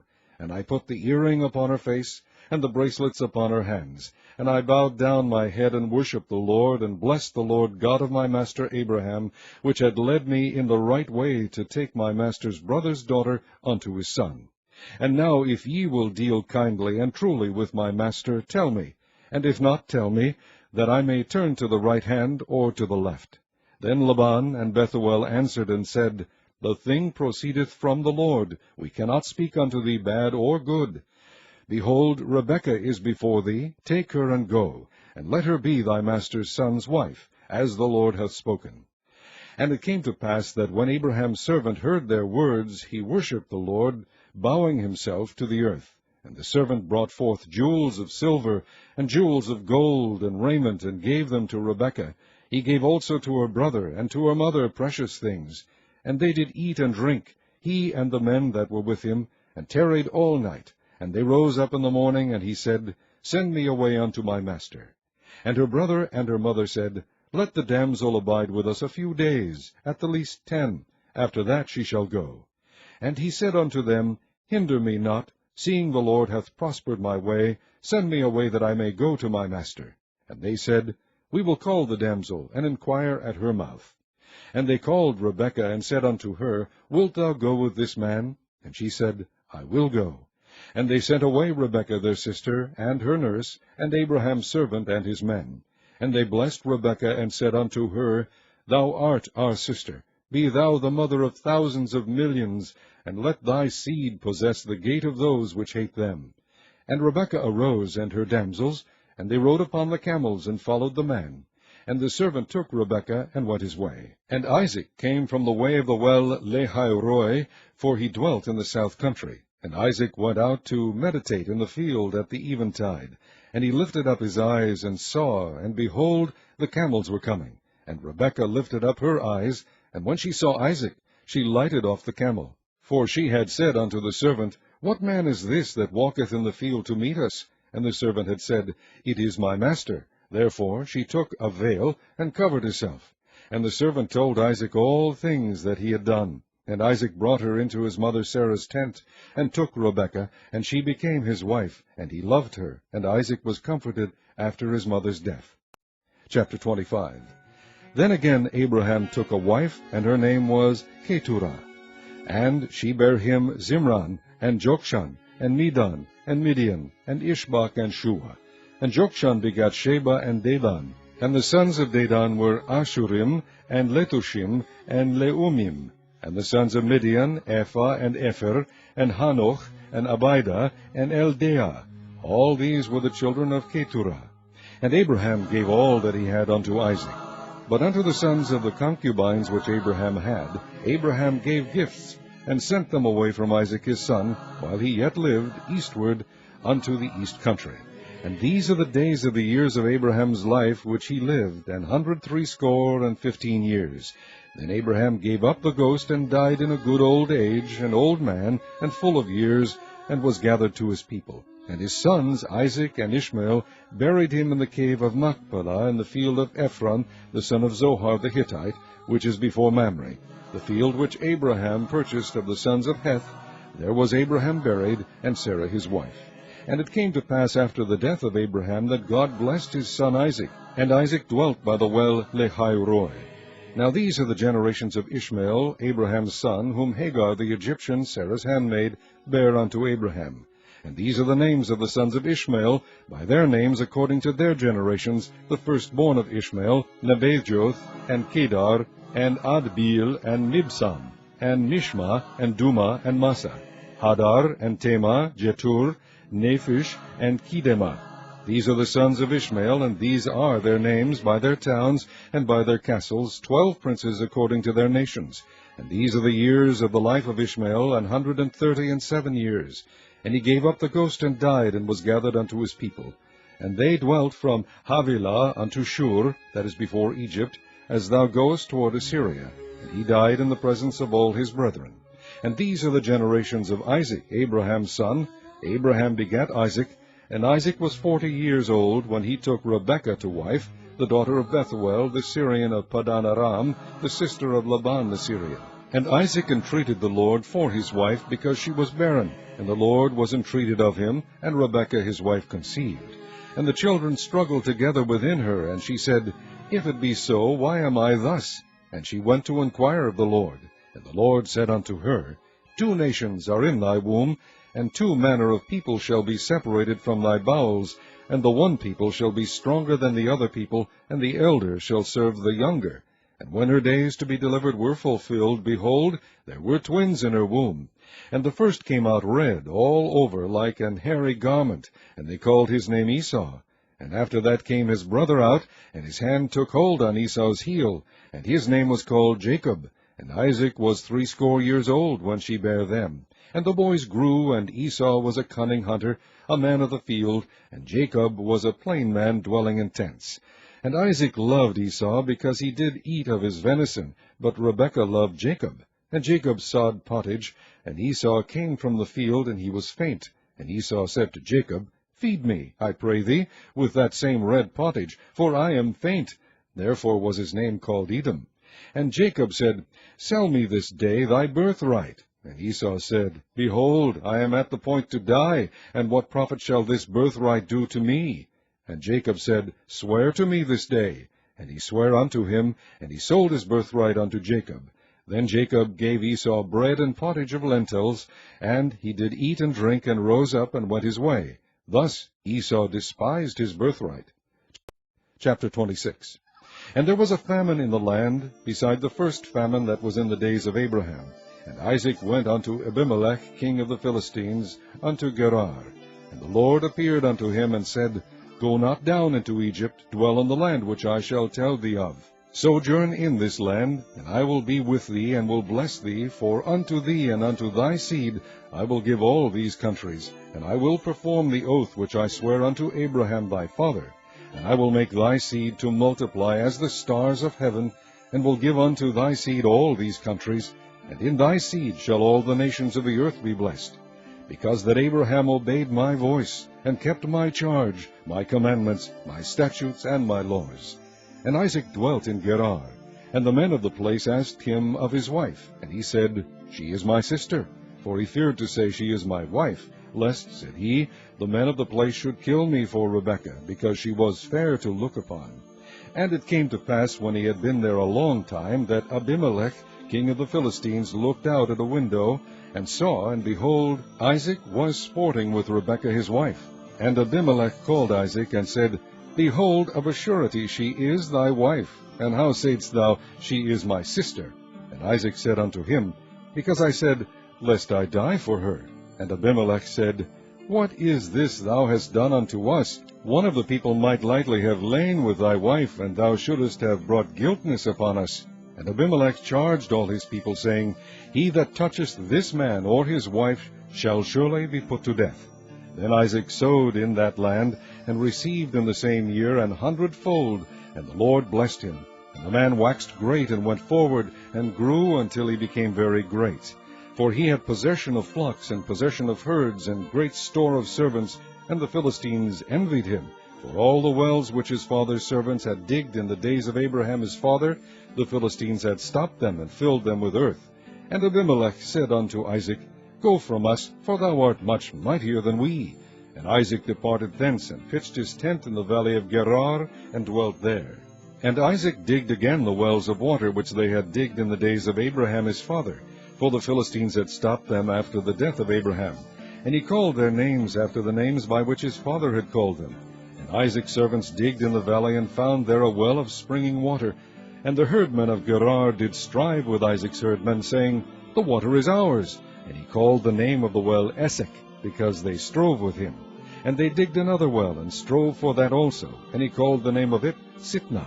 And he removed from thence, and digged another well, and for that they strove not, and he called the name of it Rehoboth. And he said, For now the Lord hath made room for us, and we shall be fruitful in the land. And he went up from thence to Beersheba. And the Lord appeared unto him the same night, and said, I am the God of Abraham thy father. Fear not, for I am with thee, and will bless thee, and multiply thy seed for my servant Abraham's sake.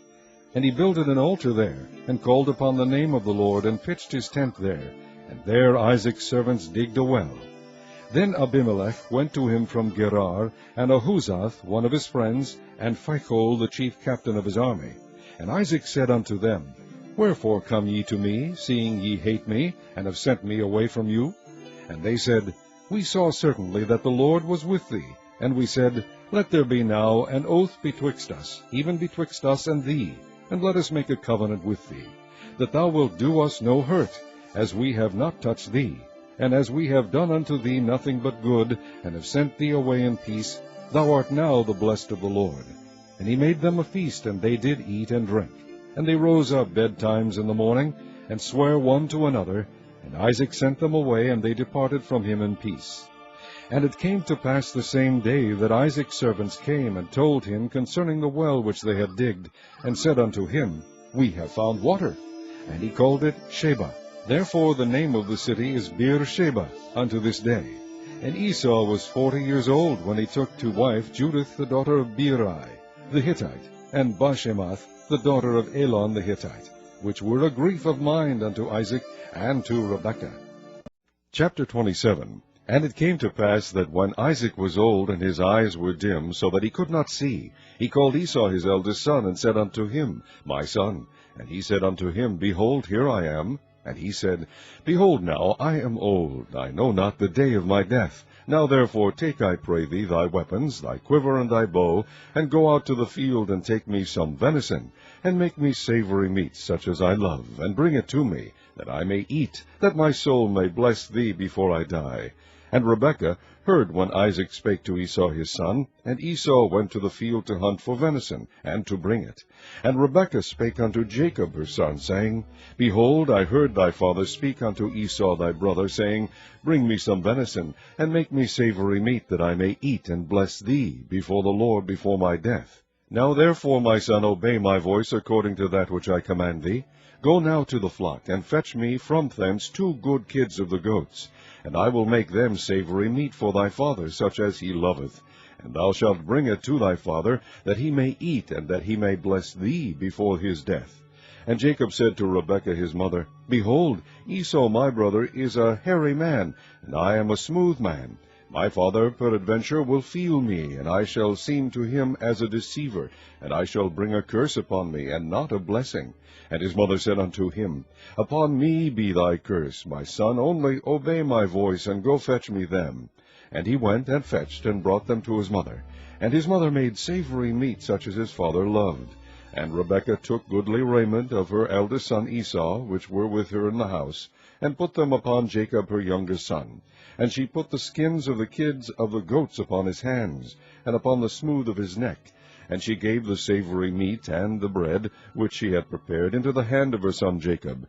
And he came unto his father, and said, My father. And he said, Here am I. Who art thou, my son? And Jacob said unto his father, I am Esau, thy firstborn. I have done according as thou badest me. Arise, I pray thee, sit and eat of my venison, that thy soul may bless me. And Isaac said unto his son, How is it that thou hast found it so quickly, my son? And he said, Because the Lord thy God brought it to me. And Isaac said unto Jacob, Come near, I pray thee, that I may feel thee, my son, whether thou be my very son Esau or not. And Jacob went near unto Isaac his father, and he felt him, and said, The voice is Jacob's voice, but the hands are the hands of Esau. And he discerned him not, because his hands were hairy, as his brother Esau's hands. So he blessed him. And he said, Art thou my very son Esau? And he said, I am. And he said, Bring it near to me, and I will eat of my son's venison, that my soul may bless thee. And he brought it near to him, and he did eat. And he brought him wine, and he drank. And his father Isaac said unto him, Come near now, and kiss me, my son. And he came near and kissed him, and he smelled the smell of his raiment, and blessed him, and said, See, the smell of my son is the smell of a field which the Lord hath blessed. Therefore God give thee of the dew of heaven, and the fatness of the earth, and plenty of corn and wine. Let people serve thee, and nations bow down to thee. Be Lord over thy brethren, and let thy mother's sons bow down to thee. Cursed be every one that curseth thee, and blessed be he that blesseth thee. And it came to pass, as soon as Isaac had made an end of blessing Jacob, and Jacob was yet scarce gone out from the presence of Isaac his father, that Esau his brother came in from his hunting. And he also had made savory meat, and brought it unto his father, and said unto his father, Let my father arise, and eat of his son's venison, that thy soul may bless me. And Isaac his father said unto him, Who art thou? And he said, I am thy son, thy firstborn Esau. And Isaac trembled very exceedingly, and said, Who? Where is he that hath taken venison, and brought it me? And I have eaten of all before thou camest, and have blessed him, yea, and he shall be blessed. And when Esau heard the words of his father, he cried with a great and exceeding bitter cry, and said unto his father, Bless me, even me also, O my father. And he said, Thy brother came with subtlety, and hath taken away thy blessing. And he said, Is not he rightly named Jacob? For he hath supplanted me these 2 times. He took away my birthright, and behold, now he hath taken away my blessing. And he said, Hast thou not reserved a blessing for me? And Isaac answered and said unto Esau, Behold, I have made him thy lord, and all his brethren have I given to him for servants, and with corn and wine have I sustained him. And what shall I do now unto thee, my son? And Esau said unto his father, Hast thou but one blessing, my father? Bless me, even me also, O my father. And Esau lifted up his voice and wept. And Isaac his father answered and said unto him, Behold, thy dwelling shall be the fatness of the earth, and of the dew of heaven from above. And by thy sword shalt thou live, and shalt serve thy brother. And it shall come to pass, when thou shalt have the dominion, that thou shalt break his yoke from off thy neck. And Esau hated Jacob because of the blessing wherewith his father blessed him. And Esau said in his heart, The days of mourning for my father are at hand. Then will I slay my brother Jacob. And these words of Esau her elder son were told to Rebekah. And she sent and called Jacob her younger son, and said unto him, Behold, thy brother Esau, as touching thee, doth comfort himself, purposing to kill thee.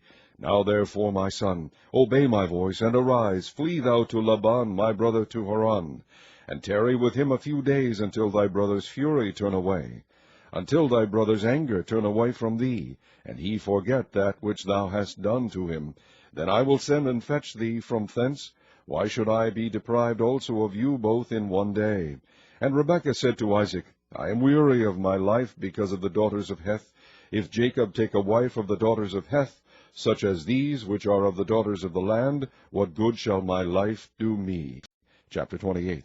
And Isaac called Jacob, and blessed him, and charged him, and said unto him, Thou shalt not take a wife of the daughters of Canaan. Arise, go to Padan Aram, to the house of Bethuel, thy mother's father, and take thee a wife from thence of the daughters of Laban, thy mother's brother.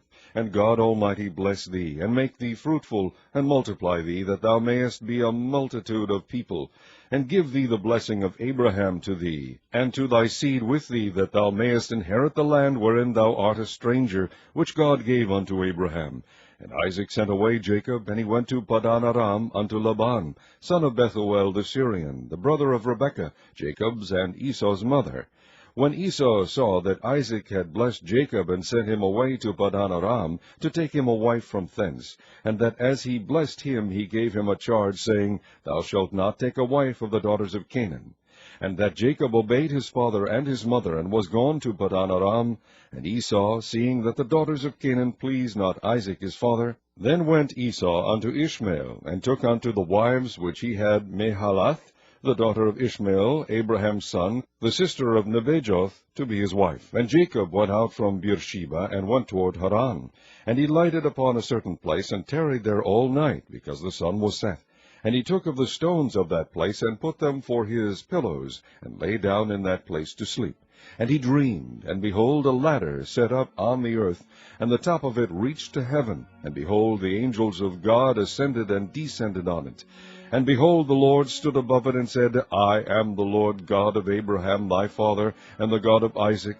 The land whereon thou liest, to thee will I give it, and to thy seed, and thy seed shall be as the dust of the earth. And thou shalt spread abroad to the west, and to the east, and to the north, and to the south. And in thee and in thy seed shall all the families of the earth be blessed. And behold, I am with thee, and will keep thee in all places whither thou goest, and will bring thee again into this land, for I will not leave thee until I have done that which I have spoken to thee of. And Jacob awaked out of his sleep, and he said, Surely the Lord is in this place, and I knew it not. And he was afraid, and said, How dreadful is this place! This is none other but the house of God, and this is the gate of heaven. And Jacob rose up early in the morning, and took the stone that he had put for his pillows, and set it up for a pillar, and poured oil upon the top of it. And he called the name of that place Bethel, but the name of that city was called Luz at the first.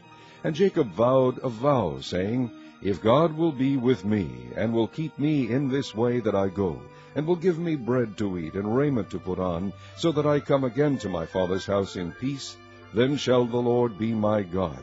And this stone which I have set for a pillar shall be God's house. And of all that thou shalt give me, I will surely give the 10th unto thee. Chapter 29. Then Jacob went on his journey, and came into the land of the people of the east. And he looked, and behold, a well in the field, and lo, there were 3 flocks of sheep lying by it. For out of that well they watered the flocks. And a great stone was upon the well's mouth, and thither were all the flocks gathered. And they rolled the stone from the well's mouth, and watered the sheep, and put the stone again upon the well's mouth in his place.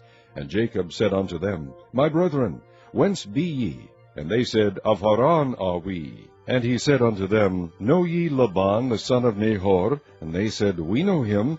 And he said unto them, Is he well? And they said, He is well. And behold, Rachel his daughter cometh with the sheep.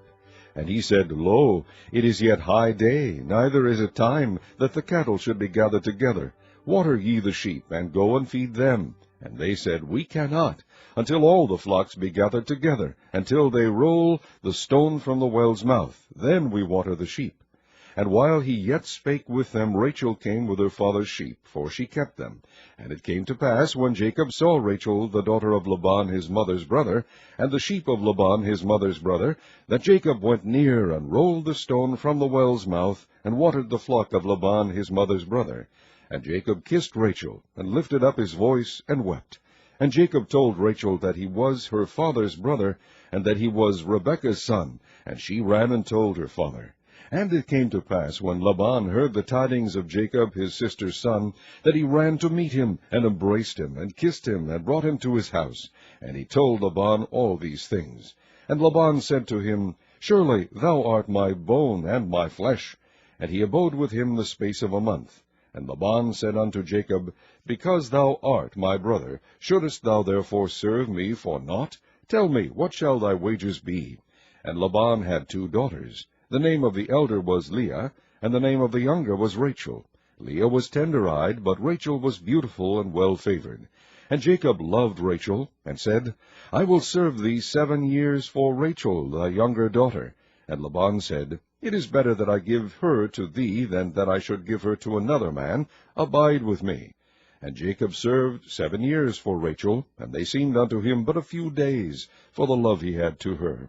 And Jacob said unto Laban, Give me my wife, for my days are fulfilled, that I may go in unto her. And Laban gathered together all the men of the place, and made a feast. And it came to pass in the evening that he took Leah his daughter, and brought her to him, and he went in unto her. And Laban gave unto his daughter Leah Zilpah his maid for an handmaid. And it came to pass that in the morning, behold, it was Leah. And he said to Laban, What is this thou hast done unto me? Did not I serve with thee for Rachel? Wherefore then hast thou beguiled me? And Laban said, It must not be so done in our country, to give the younger before the firstborn. Fulfill her week, and we will give thee this also for the service which thou shalt serve with me yet 7 other years. And Jacob did so, and fulfilled her week, and he gave him Rachel his daughter to wife also. And Laban gave to Rachel his daughter Bilhah his handmaid to be her maid. And he went in also unto Rachel, and he loved also Rachel more than Leah, and served with him yet 7 other years. And when the Lord saw that Leah was hated, he opened her womb, but Rachel was barren. And Leah conceived, and bare a son, and she called his name Reuben. For she said, Surely the Lord hath looked upon my affliction, now therefore my husband will love me. And she conceived again, and bare a son, and said, Because the Lord hath heard that I was hated, he hath therefore given me this son also. And she called his name Simeon. And she conceived again, and bare a son, and said, Now this time will my husband be joined unto me, because I have borne him 3 sons. Therefore was his name called Levi. And she conceived again, and bare a son. And she said, Now will I praise the Lord. Therefore she called his name Judah, and left bearing. Chapter 30. And when Rachel saw that she bare Jacob no children, Rachel envied her sister, and said unto Jacob, Give me children, or else I die. And Jacob's anger was kindled against Rachel, and he said, Am I in God's stead, who hath withheld from thee the fruit of the womb? And she said, Behold, my maid Bilhah, go in unto her, and she shall bear upon my knees, that I may also have children by her. And she gave him Bilhah, her handmaid, to wife. And Jacob went in unto her.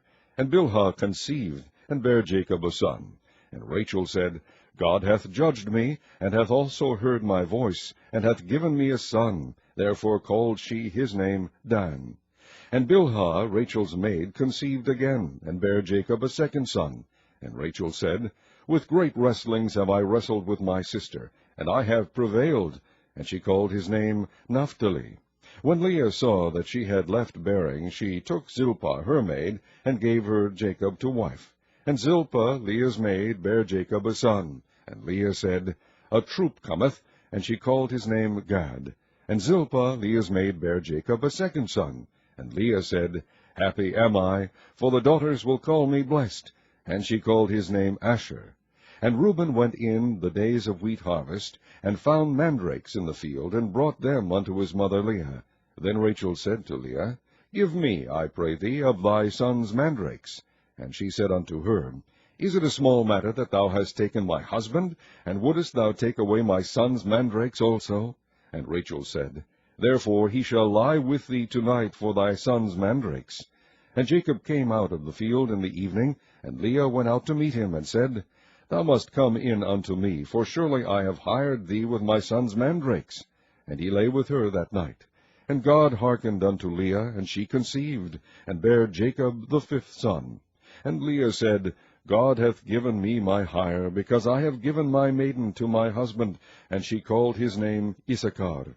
And Leah conceived again, and bare Jacob the 6th son. And Leah said, God hath endued me with a good dowry. Now will my husband dwell with me, because I have borne him 6 sons. And she called his name Zebulun. And afterward she bare a daughter, and called her name Dinah. And God remembered Rachel, and God hearkened to her, and opened her womb. And she conceived, and bare a son, and said, God hath taken away my reproach. And she called his name Joseph, and said, The Lord shall add to me another son. And it came to pass, when Rachel had borne Joseph, that Jacob said unto Laban, Send me away, that I may go unto mine own place, and to my country. Give me my wives and my children, for whom I have served thee, and let me go. For thou knowest my service which I have done thee. And Laban said unto him, I pray thee, if I have found favor in thine eyes, tarry, for I have learned by experience that the Lord hath blessed me for thy sake. And he said, Appoint me thy wages, and I will give it. And he said unto him, Thou knowest how I have served thee, and how thy cattle was with me. For it was little which thou hadst before I came, and it is now increased unto a multitude. And the Lord hath blessed thee since my coming. And now when shall I provide for mine own house also? And he said, What shall I give thee? And Jacob said, Thou shalt not give me anything. If thou wilt do this thing for me, I will again feed and keep thy flock. And I will pass through all thy flock today, removing from thence all the speckled and spotted cattle, and all the brown cattle among the sheep, and the spotted and speckled among the goats, and of such shall be my hire. So shall my righteousness answer for me in time to come, when it shall come for my hire before thy face. Every one that is not speckled and spotted among the goats, and brown among the sheep, that shall be counted stolen with me. And Laban said, Behold, I would it might be according to thy word. And he removed that day the he-goats that were ring-straked and spotted, and all the she-goats that were speckled and spotted, and every one that had some white in it, and all the brown among the sheep, and gave them into the hand of his sons. And he set 3 days' journey betwixt himself and Jacob fed the rest of Laban's flocks. And Jacob took him rods of green poplar, and of the hazel and chestnut tree, and pilled white strakes in them, and made the white appear which was in the rods. And he set the rods which he had pilled before the flocks in the gutters in the watering troughs, when the flocks came to drink, that they should conceive when they came to drink. And the flocks conceived before the rods, and brought forth cattle ring-straked, speckled, and spotted. And Jacob did separate the lambs, and set the faces of the flocks toward the ring-straked, and all the brown in the flock of Laban. And he put his own flocks by themselves, and put them not unto Laban's cattle. And it came to pass, whensoever the stronger cattle did conceive, that Jacob laid the rods before the eyes of the cattle in the gutters, that they might conceive among the rods. But when the cattle were feeble, he put them not in. So the feebler were Laban's, and the stronger Jacob's. And the man increased exceedingly, and had much cattle, and maidservants, and menservants, and camels, and asses. Chapter 31. And he heard the words of Laban's son, saying, Jacob hath taken away all that was our father's, and of that which was our father's hath he gotten all this glory. And Jacob beheld the countenance of Laban, and behold, it was not toward him as before. And the Lord said unto Jacob, Return unto the land of thy fathers, and to thy kindred, and I will be with thee. And Jacob sent and called Rachel and Leah to the field unto his flock, and said unto them, I see your father's countenance, that it is not toward me as before, but the God of my father hath been with me. And ye know that with all my power I have served your father. And your father hath deceived me, and changed my wages 10 times. But God suffered him not to hurt me. If he said thus, The speckled shall be thy wages, then all the cattle bear speckled. And if he said thus, The ring-straked shall be thy hire, then bear all the cattle ring-straked. Thus God hath taken away the cattle of your father, and given them to me. And it came to pass at the time that the cattle conceived, that I lifted up mine eyes, and saw in a dream, and behold, the rams which leaped upon the cattle were ring-straked, speckled, and grizzled. And the angel of God spake unto me in a dream, saying, Jacob. And I said, Here am I. And he said, Lift up now thine eyes, and see. All the rams which leap upon the cattle are ring-straked, speckled, and grizzled. For I have seen all that Laban doeth unto thee. I am the God of Bethel, where thou anointest the pillar, and where thou vowedest a vow unto me. Now arise, get thee out from this land, and return unto the land of thy kindred. And Rachel and Leah answered and said unto him, Is there yet any portion or inheritance for us in our father's house? Are we not counted of him strangers? For he hath sold us, and hath quite devoured also our money. For all the riches which God hath taken from our father, that is ours, and our children. Now then, whatsoever God hath said unto thee, do. Then Jacob rose up, and set his sons and his wives upon camels. And he carried away all his cattle, and all his goods which he had gotten, the cattle of his getting, which he had gotten in Padan Aram, for to go to Isaac his father in the land of Canaan. And Laban went to shear his sheep, and Rachel had stolen the images that were her father's. And Jacob stole away unawares to Laban the Syrian, in that he told him not that he fled. So he fled with all that he had, and he rose up and passed over the river, and set his face toward the Mount Gilead. And it was told Laban on the 3rd day that Jacob was fled. And he took his brethren with him, and pursued after him 7 days' journey, and they overtook him in the Mount Gilead. And God came to Laban the Syrian in a dream by night, and said unto him, Take heed that thou speak not to Jacob either good or bad. Then Laban overtook Jacob. Now Jacob had pitched his tent in the mount, and Laban with his brethren pitched in the mount of Gilead. And Laban said to Jacob, What hast thou done, that thou hast stolen away unawares to me, and carried away my daughters, as captives taken with the sword? Wherefore didst thou flee away secretly, and steal away from me, and didst not tell me, that I might have sent thee away with mirth, and with songs, with tabret, and with harp? and hast not suffered me to kiss my sons and my daughters? Thou hast now done foolishly in so doing. It is in the power of my hand to do you hurt. But the God of your fathers spake unto me yesternight, saying, Take thou heed that thou speak not to Jacob either good or bad. And now, though thou wouldest needs be gone, because thou sore longest after thy father's house, yet wherefore hast thou stolen my gods? And Jacob answered and said to Laban, Because I was afraid, for I said, Peradventure thou wouldest take by force thy daughters from me. With whomsoever thou findest thy gods, let him not live. Before our brethren discern thou what is thine with me, and take it to thee. For Jacob knew not that Rachel had stolen them. And Laban went into Jacob's tent, and into Leah's tent, and into the two maidservants' tents, but he found them not. Then went he out of Leah's tent, and entered into Rachel's tent. Now Rachel had taken the images, and put them in the camel's furniture, and sat upon them. And Laban searched all the tent, but found them not. And she said to her father, Let it not displease my lord, that I cannot rise up before thee, for the custom of women is upon me. And he searched, but found not the images. And Jacob was wroth, and chode with Laban. And Jacob answered and said to Laban, What is my trespass? What is my sin, that thou hast so hotly pursued after me? Whereas thou hast searched all my stuff, what hast thou found of all thy household stuff? Set it here before my brethren and thy brethren, that they may judge betwixt us both. This 20 years have I been with thee. Thy ewes and thy she-goats have not cast their young, and the rams of thy flock have I not eaten. That which was torn of beasts I brought not unto thee, I bear the loss of it. Of my hand didst thou require it, whether stolen by day or stolen by night. Thus I was, in the day the drought consumed me, and the frost by night, and my sleep departed from mine eyes. Thus have I been 20 years in thy house. I served thee 14 years for thy 2 daughters, and 6 years for thy cattle, and thou hast changed my wages 10 times. Except the God of my father, the God of Abraham, and the fear of Isaac, had been with me, surely thou hadst sent me away now empty. God hath seen my affliction, and the labor of my hands, and rebuked thee yesternight. And Laban answered and said unto Jacob, These daughters are my daughters, and these children are my children, and these cattle are my cattle, and all that thou seest is mine. And what can I do this day unto these my daughters, or unto their children, which they have borne? Now therefore come now, let us make a covenant, I and thou, and let it be for a witness between me and thee. And Jacob took a stone, and set it up for a pillar. And Jacob said unto his brethren, Gather stones. And they took stones, and made an heap. And they did eat there upon the heap. And Laban called it Jegar-sahadutha, but Jacob called it Gilead. And Laban said, This heap is a witness between me and thee this day. Therefore was the name of it called Gilead.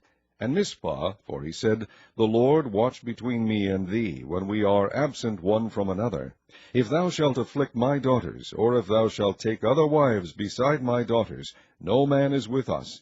See, God is witness betwixt me and thee. And Laban said to Jacob, Behold this heap, and behold this pillar which I have cast betwixt me and thee.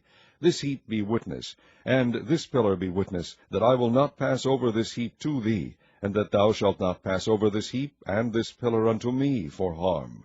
The God of Abraham, and the God of Nahor, the God of their father, judge betwixt us. And Jacob sware by the fear of his father Isaac. Then Jacob offered sacrifice upon the mount, and called his brethren to eat bread. And they did eat bread, and tarried all night in the mount. And early in the morning Laban rose up, and kissed his sons and his daughters, and blessed them. And Laban departed, and returned unto his place. Chapter 32.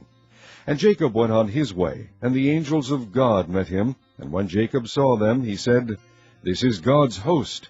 And he called the name of that place Mahanaim. And Jacob sent messengers before him to Esau his brother unto the land of Seir, the country of Edom. And he commanded them, saying, Thus shall ye speak unto my lord Esau. Thy servant Jacob saith thus, I have sojourned with Laban, and stayed there until now. And I have oxen and asses, flocks and men servants, and women servants, and I have sent to tell my lord, that I may find grace in thy sight.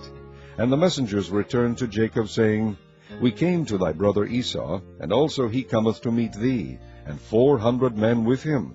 Then Jacob was greatly afraid and distressed, And he divided the people that was with him, and the flocks and herds and the camels, into 2 bands. And he said, If Esau come to the one company, and smite it, then the other company which is left shall escape. And Jacob said, O God of my father Abraham, and God of my father Isaac, the Lord which saidst unto me, Return unto thy country and to thy kindred, and I will deal well with thee. I am not worthy of the least of all the mercies, and of all the truth which thou hast shewed unto thy servant, for with my staff I passed over this Jordan, and now I am become 2 bands. Deliver me, I pray thee, from the hand of my brother, from the hand of Esau, for I fear him, lest he will come and smite me, and the mother with the children. And thou saidst, I will surely do thee good, and make thy seed as the sand of the sea, which cannot be numbered for multitude. And he lodged there that same night, and took of that which came to his hand a present for Esau his brother, 200 she-goats, and 20 he-goats, 200 ewes, and 20 rams, 30 milch camels, with their colts, 40 kine, and 10 bulls, 20 she-asses, and 10 foals. And he delivered them into the hand of his servants, every drove by themselves, and said unto his servants, Pass over before me, and put a space betwixt drove and drove. And he commanded the foremost, saying, When Esau my brother meeteth thee, and asketh thee, saying, Whose art thou? And whither goest thou? And whose are these before thee? Then thou shalt say, They be thy servant Jacob's. It is a present sent unto my lord Esau. And behold, also he is behind us. And so commanded he the second, and the third, and all that followed the drove, saying, On this manner shall ye speak unto Esau, when ye find him. And say ye moreover, Behold, thy servant Jacob is behind us. For he said, I will appease him with the present that goeth before me, and afterward I will see his face, peradventure he will accept of me. So went the present over before him, and himself lodged that night in the company. And he rose up that night, and took his 2 wives, and his 2 women servants, and his 11 sons, and passed over the ford Jabbok. And he took them, and sent them over the brook, and sent over that he had. And Jacob was left alone, and there wrestled a man with him until the breaking of the day. And when he saw that he prevailed not against him, he touched the hollow of his thigh, and the hollow of Jacob's thigh was out of joint, as he wrestled with him. And he said, Let me go, for the day breaketh. And he said, I will not let thee go, except thou bless me. And he said unto him, What is thy name? And he said, Jacob. And he said, Thy name shall be called no more Jacob, but Israel. For as a prince hast thou power with God and with men, and hast prevailed.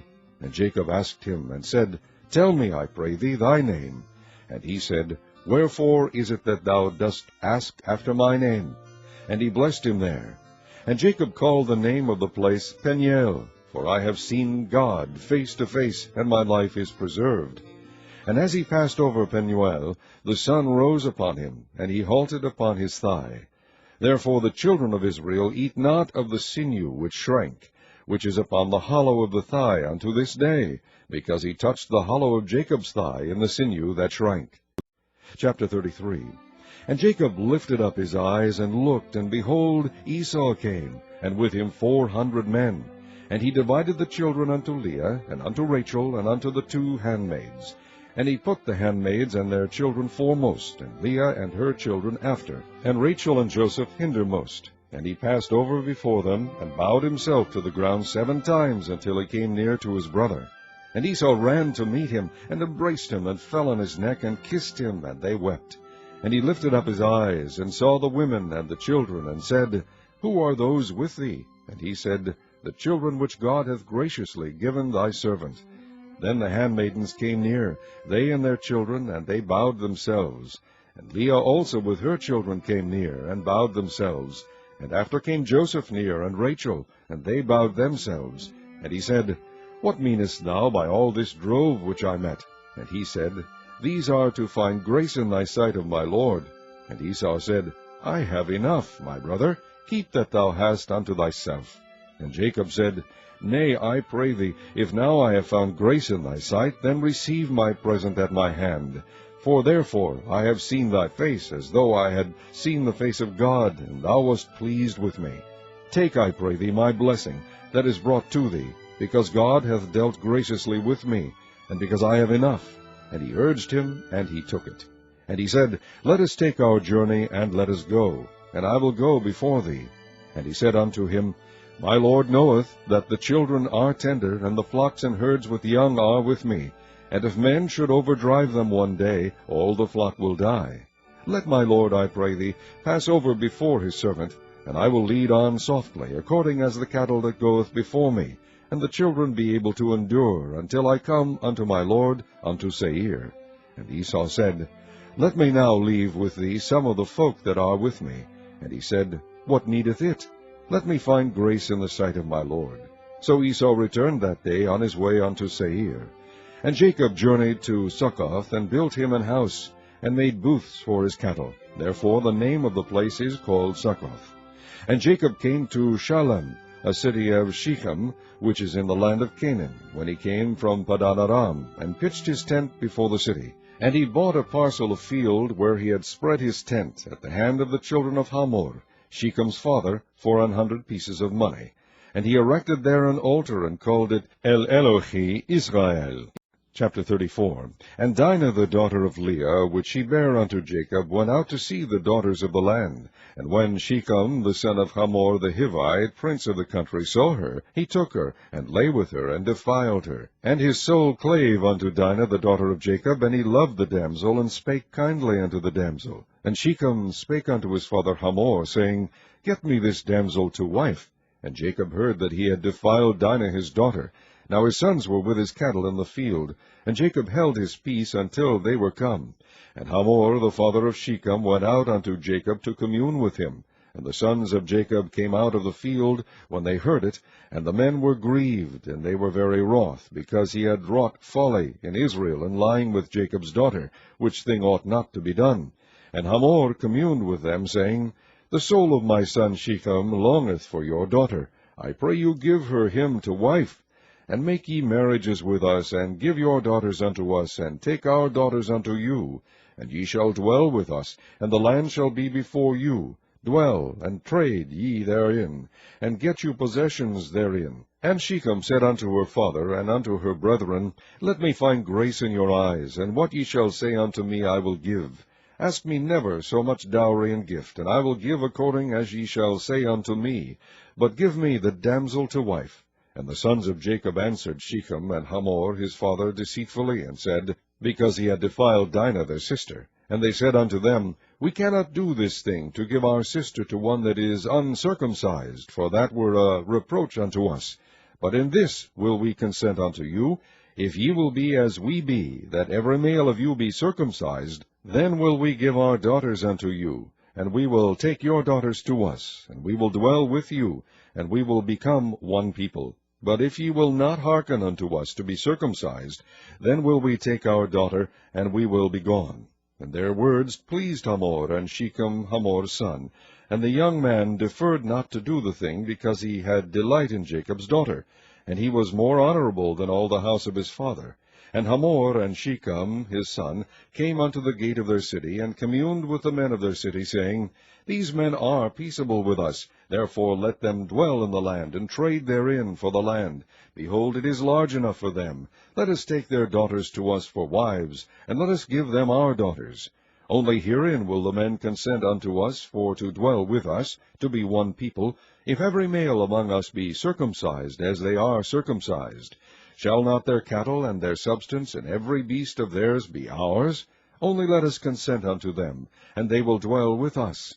And unto Hamor and unto Shechem his son hearkened all that went out of the gate of his city, and every male were circumcised, all that went out of the gate of his city. And it came to pass on the 3rd day, when they were sore, that 2 of the sons of Jacob, Simeon and Levi, Dinah's brethren, took each man his sword, and came upon the city boldly, and slew all the males. And they slew Hamor and Shechem his son with the edge of the sword, and took Dinah out of Shechem's house, and went out. The sons of Jacob came upon the slain, and spoiled the city, because they had defiled their sister. They took their sheep, and their oxen, and their asses, and that which was in the city, and that which was in the field, and all their wealth, and all their little ones, and their wives took they captive, and spoiled even all that was in the house. And Jacob said to Simeon and Levi, Ye have troubled me to make me to stink among the inhabitants of the land, among the Canaanites and the Perizzites. And I being few in number, they shall gather themselves together against me, and slay me, and I shall be destroyed, I and my house. And they said, Should he deal with our sister as with an harlot? Chapter 35. And God said unto Jacob, Arise, go up to Bethel, and dwell there, and make there an altar unto God, that appeared unto thee when thou fleddest from the face of Esau thy brother. Then Jacob said unto his household, and to all that were with him, Put away the strange gods that are among you, and be clean, and change your garments, and let us arise and go up to Bethel, and I will make there an altar unto God, who answered me in the day of my distress, and was with me in the way which I went. And they gave unto Jacob all the strange gods which were in their hand, and all their earrings which were in their ears, and Jacob hid them under the oak which was by Shechem. And they journeyed, and the terror of God was upon the cities that were round about them, and they did not pursue after the sons of Jacob. So Jacob came to Luz, which is in the land of Canaan, that is, Bethel, he and all the people that were with him. And he built there an altar, and called the place El Bethel, because there God appeared unto him when he fled from the face of his brother. But Deborah, Rebekah's nurse, died, and she was buried beneath Bethel under an oak, and the name of it was called Alon Bekuth.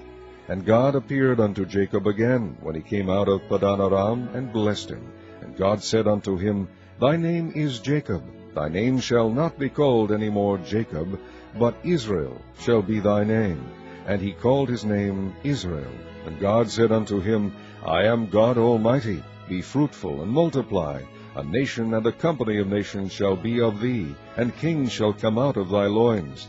And the land which I gave Abraham and Isaac, to thee I will give it, and to thy seed after thee will I give the land. And God went up from him in the place where he talked with him. And Jacob set up a pillar in the place where he talked with him, even a pillar of stone. And he poured a drink offering thereon, and he poured oil thereon. And Jacob called the name of the place where God spake with him, Bethel. And they journeyed from Bethel, and there was but a little way to come to Ephrath. And Rachel travailed, and she had hard labor. And it came to pass, when she was in hard labor, that the midwife said unto her, Fear not, thou shalt have this son also. And it came to pass, as her soul was in departing, for she died, that she called his name Benoni, but his father called him Benjamin. Then Rachel died, and was buried in the way of Ephrath, which is Bethlehem. And Jacob set a pillar upon her grave, that is the pillar of Rachel's grave unto this day. And Israel journeyed, and spread his tent beyond the tower of Adar. And it came to pass, when Israel dwelt in that land, that Reuben went and lay with Bilhah his father's concubine. And Israel heard it. Now the sons of Jacob were 12. The sons of Leah, Reuben, Jacob's firstborn, and Simeon, and Levi, and Judah, and Issachar, and Zebulun. The sons of Rachel, Joseph, and Benjamin. And the sons of Bilhah, Rachel's handmaid, Dan, and Naphtali. And the sons of Zilpah, Leah's handmaid, Gad, and Asher. These are the sons of Jacob, which were born to him in Padan Aram. And Jacob came unto Isaac his father, unto Mamre, unto the city of Arba, which is Hebron, where Abraham and Isaac sojourned. And the days of Isaac were 180 years. And Isaac gave up the ghost, and died, and was gathered unto his people, being old and full of days. And his sons Esau and Jacob buried him. Chapter 36. Now these are the generations of Esau, who is Edom. Esau took his wives of the daughters of Canaan, Adah, the daughter of Elon the Hittite, and Oholibamah, the daughter of Anah, the daughter of Zibeon the Hivite, and Bashemoth, Ishmael's daughter, sister of Nebajoth. And Adah bare to Esau Eliphaz, and Bashemoth bare Reuel, and Oholibamah bare Jeush, and Jealam, and Korah. These are the sons of Esau, which were born unto him in the land of Canaan. And Esau took his wives, and his sons, and his daughters, and all the persons of his house, and his cattle, and all his beasts, and all his substance, which he had got in the land of Canaan, and went into the country from the face of his brother Jacob. For their riches were more than that they might dwell together, and the land wherein they were strangers could not bear them because of their cattle. Thus dwelt Esau in Mount Seir. Esau is Edom. And these are the generations of Esau, the father of the Edomites, in Mount Seir. These are the names of Esau's sons: Eliphaz the son of Adah, the wife of Esau; Reuel the son of Bashemoth, the wife of Esau. And the sons of Eliphaz were Teman, Omar, Zipho, and Gatam, and Kenaz. And Timnah was concubine to Eliphaz, Esau's son, and she bare to Eliphaz Amalek. These were the sons of Adah, Esau's wife. And these are the sons of Reuel, Nahath, and Zerah, Shammah, and Misa. These are the sons of Bashemoth, Esau's wife. And these were the sons of Aholibamah, the daughter of Anna, the daughter of Zibeon, Esau's wife. And she bare to Esau Jeush, and Jealam, and Korah. These were dukes of the sons of Esau, the sons of Eliphaz, the firstborn son of Esau, Duke Teman, Duke Omar, Duke Zepho, Duke Kenaz, Duke Korah, Duke Gatam, and Duke Amalek. These are the dukes that came of Eliphaz in the land of Edom. These were the sons of Adah. And these are the sons of Reuel, Esau's son, Duke Nahath, Duke Zerah, Duke Shammah, Duke Misa. These are the dukes that came of Reuel in the land of Edom. These are the sons of Bashemoth, Esau's wife.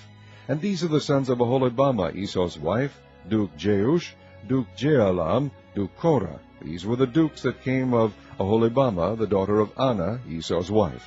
These are the sons of Esau, who is Edom, and these are their dukes. These are the sons of Seir the Horite, who inhabited the land, Lotan, and Shobal, and Zibeon, and Anna, and Dishon, and Ezer, and Dishan. These are the dukes of the Horites, the children of Seir in the land of Edom. And the children of Lotan were Horai, and Hemam, and Lotan's sister was Timnah.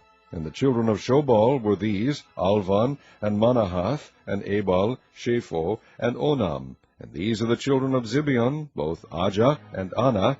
This was that Anna that found the mules in the wilderness, as he fed the asses of Zibeon his father.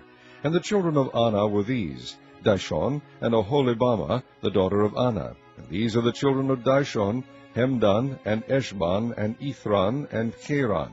The children of Ezer are these, Bilhan, and Zeavan, and Akan. The children of Dishan are these, Uz, and Aran.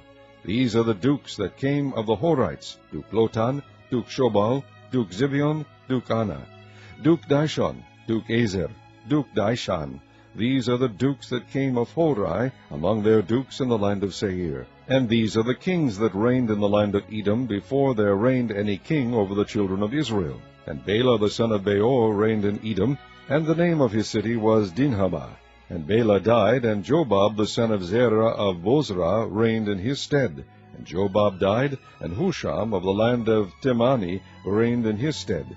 And Husham died, and Hadad the son of Bedad, who smote Midian in the field of Moab, reigned in his stead. And the name of his city was Avith. And Hadad died, and Samlah of Masrekah reigned in his stead.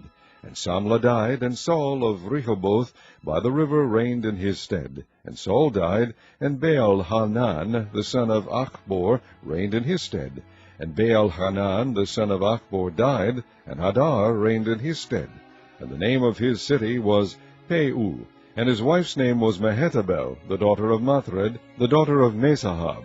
And these are the names of the dukes that come of Esau, according to their families, after their places, by their names: Duke Timnah, Duke Alva, Duke Japheth, Duke Aholibamah, Duke Elah, Duke Pinon, Duke Kenaz, Duke Teman, Duke Mibzar, Duke Magdiel, Duke Iram. These be the dukes of Edom, according to their habitations, in the land of their possession. He is Esau, the father of the Edomites. Chapter 37. And Jacob dwelt in the land wherein his father was a stranger, in the land of Canaan. These are the generations of Jacob.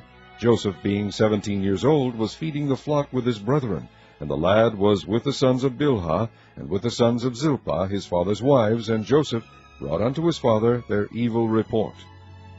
Now Israel loved Joseph more than all his children, because he was the son of his old age, and he made him a coat of many colors. And when his brethren saw that their father loved him more than all his brethren, they hated him, and could not speak peaceably unto him. And Joseph dreamed a dream, and he told it his brethren, and they hated him yet the more. And he said unto them, Hear, I pray you, this dream which I have dreamed. For behold, we were binding sheaves in the field, and lo, my sheaf arose, and also stood upright, and behold, your sheaves stood round about, and made obeisance to my sheaf. And his brethren said to him, Shalt thou indeed reign over us, or shalt thou indeed have dominion over us? And they hated him yet the more for his dreams and for his words. And he dreamed yet another dream, and told it his brethren, and said, Behold, I have dreamed a dream more. And behold, the sun and the moon and the 11 stars made obeisance to me. And he told it to his father and to his brethren. And his father rebuked him, and said unto him, What is this dream that thou hast dreamed?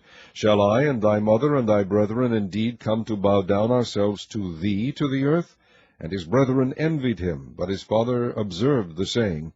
This ends side A.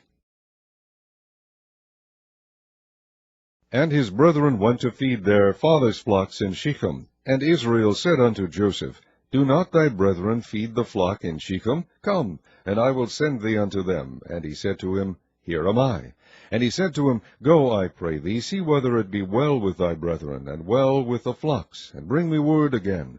So he sent him out of the vale of Hebron, and he came to Shechem. And a certain man found him, and behold, he was wandering in the field. And the man asked him, saying, What seekest thou? And he said, I seek my brethren. Tell me, I pray thee, where they feed their flocks. And the man said, They are departed hence, for I heard them say, Let us go to Dothan. And Joseph went after his brethren, and found them in Dothan. And when they saw him afar off, even before he came near unto them, they conspired against him to slay him. And they said one to another, Behold, this dreamer cometh.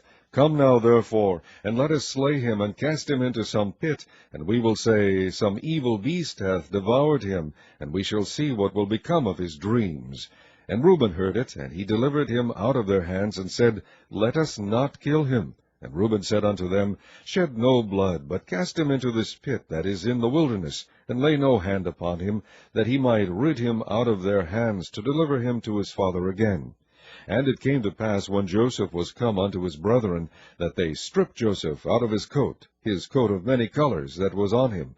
And they took him, and cast him into a pit. And the pit was empty, there was no water in it. And they sat down to eat bread, and they lifted up their eyes, and looked. And behold, a company of Ishmaelites came from Gilead with their camels, bearing spicery and balm of myrrh, going to carry it down to Egypt. And Judah said unto his brethren, What profit is it if we slay our brother, and conceal his blood? Come, and let us sell him to the Ishmaelites, and let not our hand be upon him, for he is our brother and our flesh. And his brethren were content. Then there passed by Midianites merchantmen, and they drew and lifted up Joseph out of the pit, and sold Joseph to the Ishmaelites for 20 pieces of silver. And they brought Joseph into Egypt. And Reuben returned unto the pit, and behold, Joseph was not in the pit, and he rent his clothes. And he returned unto his brethren, and said, The child is not, and I, whither shall I go? And they took Joseph's coat, and killed a kid of the goats, and dipped the coat in the blood. And they sent the coat of many colors, and they brought it to their father, and said, This have we found. Know now whether it be thy son's coat or no. And he knew it, and said, It is my son's coat. An evil beast hath devoured him. Joseph is without doubt rent in pieces. And Jacob rent his clothes, and put sackcloth upon his loins, and mourned for his son many days. And all his sons and all his daughters rose up to comfort him. But he refused to be comforted, and he said, For I will go down into the grave unto my son mourning. Thus his father wept for him. And the Midianites sold him into Egypt unto Potiphar, an officer of Pharaoh's, and captain of the guard. Chapter 38. And it came to pass at that time that Judah went down from his brethren, and turned into a certain Adullamite, whose name was Hira. And Judah saw there a daughter of a certain Canaanite, whose name was Shua. And he took her, and went in unto her. And she conceived, and bare a son, and he called his name And she conceived again, and bare a son, and she called his name Onan. And she yet again conceived, and bare a son, and called his name Shelah. And he was Achizib, when she bare him. And Judah took a wife for his firstborn, whose name was Tamar. And Judah's firstborn, was wicked in the sight of the Lord, and the Lord slew him. And Judah said unto Onan, Go in unto thy brother's wife, and marry her, and raise up seed to thy brother.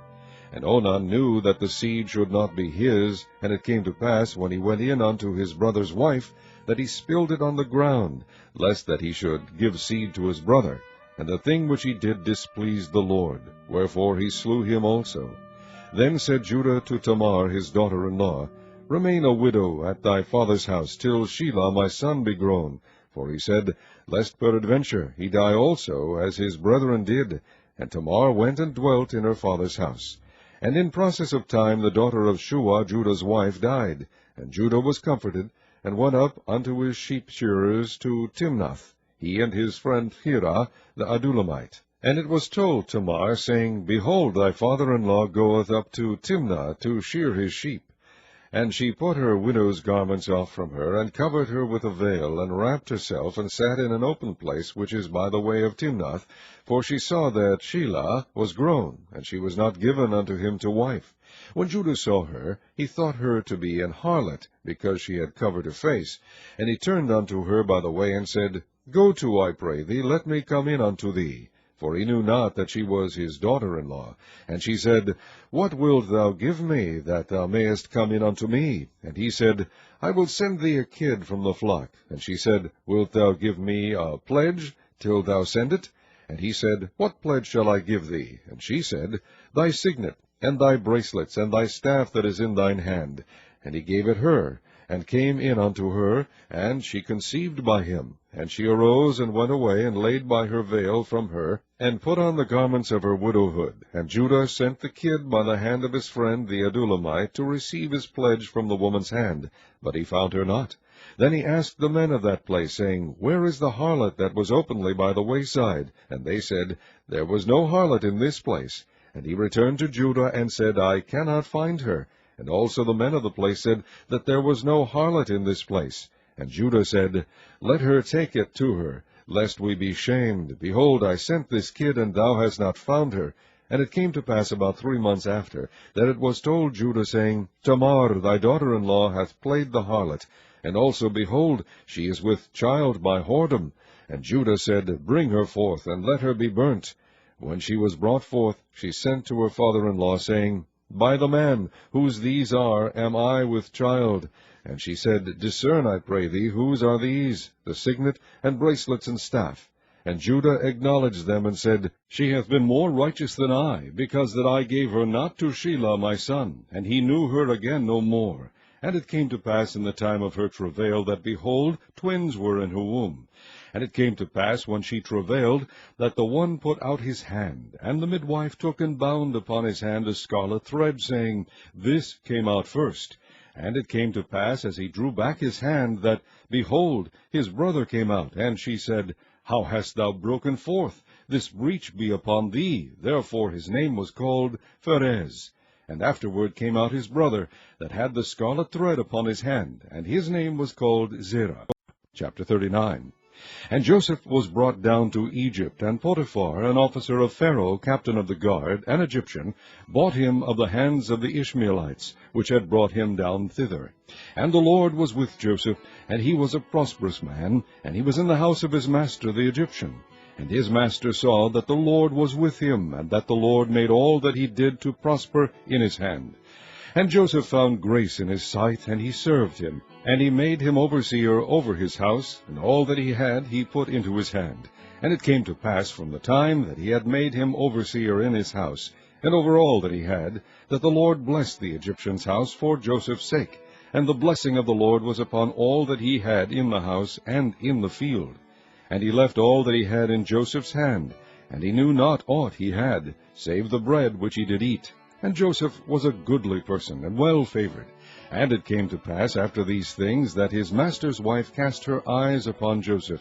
And she said, Lie with me. But he refused, and said unto his master's wife, Behold, my master wotteth not what is with me in the house, and he hath committed all that he hath to my hand. There is none greater in his house than I. Neither hath he kept back anything from me but thee, because thou art his wife. How then can I do this great wickedness, and sin against God? And it came to pass, as she spake to Joseph day by day, that he hearkened not unto her to lie by her, or to be with her. And it came to pass about this time, that Joseph went into the house to do his business, and there was none of the men of the house there within. And she caught him by his garment, saying, Lie with me.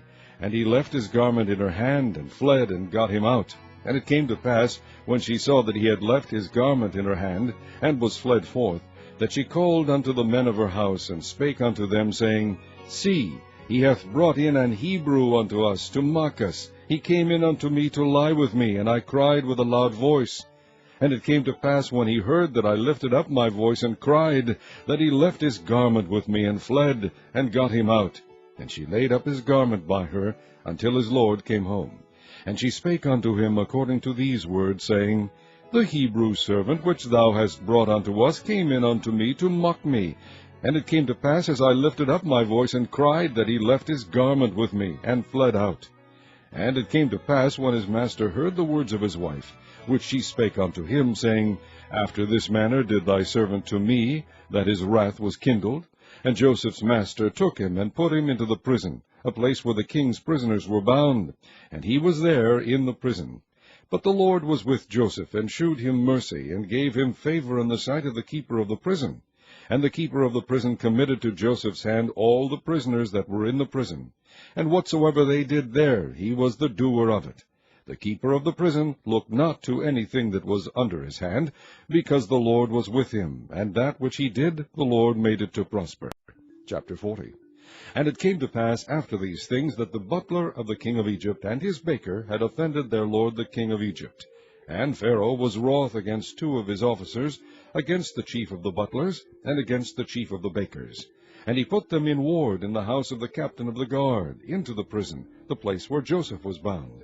And the captain of the guard charged Joseph with them, and he served them, and they continued a season in ward. And they dreamed a dream, both of them, each man his dream in one night, each man according to the interpretation of his dream, the butler and the baker of the king of Egypt, which were bound in the prison. And Joseph came in unto them in the morning, and looked upon them, and behold, they were sad. And he asked Pharaoh's officers that were with him in the ward of his lord's house, saying, Wherefore look ye so sadly today? And they said unto him, We have dreamed a dream, and there is no interpreter of it. And Joseph said unto them, Do not interpretations belong to God? Tell me them, I pray you. And the chief butler told his dream to Joseph, and said to him, In my dream, behold, a vine was before me, and in the vine were 3 branches, and it was as though it budded, and her blossoms shot forth, and the clusters thereof brought forth ripe grapes. And Pharaoh's cup was in my hand, and I took the grapes, and pressed them into Pharaoh's cup, and I gave the cup into Pharaoh's hand. And Joseph said unto him, This is the interpretation of it. The 3 branches are 3 days. Yet within 3 days shall Pharaoh lift up thine head, and restore thee unto thy place. And thou shalt deliver Pharaoh's cup into his hand, after the former manner when thou wast his butler. But think on me, when it shall be well with thee, and shew kindness, I pray thee, unto me, and make mention of me unto Pharaoh, and bring me out of this house. For indeed I was stolen away out of the land of the Hebrews, and here also have I done nothing that they should put me into the dungeon. When the chief baker saw that the interpretation was good, he said unto Joseph, I also was in my dream, and behold, I had 3 white baskets on my head, and in the uppermost basket there was of all manner of baked meats for Pharaoh, and the birds did eat them out of the basket upon my head. And Joseph answered and said, This is the interpretation thereof. The 3 baskets are 3 days. Yet within 3 days shall Pharaoh lift up thy head from off thee, and shall hang thee on a tree, and the birds shall eat thy flesh from off thee. And it came to pass the 3rd day, which was Pharaoh's birthday, that he made a feast unto all his servants, and he lifted up the head of the chief butler, and of the chief baker among his servants. And he restored the chief butler unto his butlership again, and he gave the cup into Pharaoh's hand. But he hanged the chief baker, as Joseph had interpreted to them. Yet did not the chief butler remember Joseph, but forgat him. Chapter 41. And it came to pass at the end of 2 full years, that Pharaoh dreamed, and behold, he stood by the river. And behold, there came up out of the river 7 well-favored kine, and fat-fleshed, and they fed in a meadow. And behold, 7 other kine came up after them out of the river, ill-favored and lean-fleshed, and stood by the other kine upon the brink of the river. And the ill-favored and lean-fleshed kine did eat up the 7 well-favored and fat kine. So Pharaoh awoke. And he slept and dreamed the 2nd time. And behold, 7 ears of corn came up upon one stalk, rank and good. And behold, 7 thin ears, and blasted with the east wind, sprung up after them. And the 7 thin ears devoured the 7 rank and full ears. And Pharaoh awoke, and behold, it was a dream. And it came to pass in the morning that his spirit was troubled, and he sent and called for all the magicians of Egypt, and all the wise men thereof. And Pharaoh told them his dream, but there was none that could interpret them unto Pharaoh. Then spake the chief butler unto Pharaoh, saying, I do remember my faults this day. Pharaoh was wroth with his servants, and put me in ward in the captain of the guard's house, both me and the chief baker. And we dreamed a dream in one night, I and he. We dreamed each man according to the interpretation of his dream. And there was there with us a young man, an Hebrew, servant to the captain of the guard. And we told him, and he interpreted to us our dreams. To each man according to his dream he did interpret. And it came to pass, as he interpreted to us, so it was. Me he restored unto mine office, and him he hanged. Then Pharaoh sent and called Joseph, and they brought him hastily out of the dungeon. And he shaved himself, and changed his raiment, and came in unto Pharaoh. And Pharaoh said unto Joseph, I have dreamed a dream, and there is none that can interpret it. And I have heard say of thee, that thou canst understand a dream to interpret it.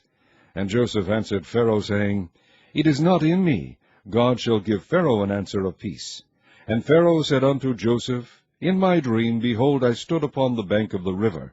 And behold, there came up out of the river 7 kine, fat-fleshed and well-favored, and they fed in a meadow. And behold, 7 other kine came up after them, poor and very ill-favored and lean-fleshed, such as I never saw in all the land of Egypt for badness. And the lean and the ill-favored kine did eat up the first 7 fat kine. And when they had eaten them up, it could not be known that they had eaten them, but they were still ill-favored as at the beginning. So I awoke.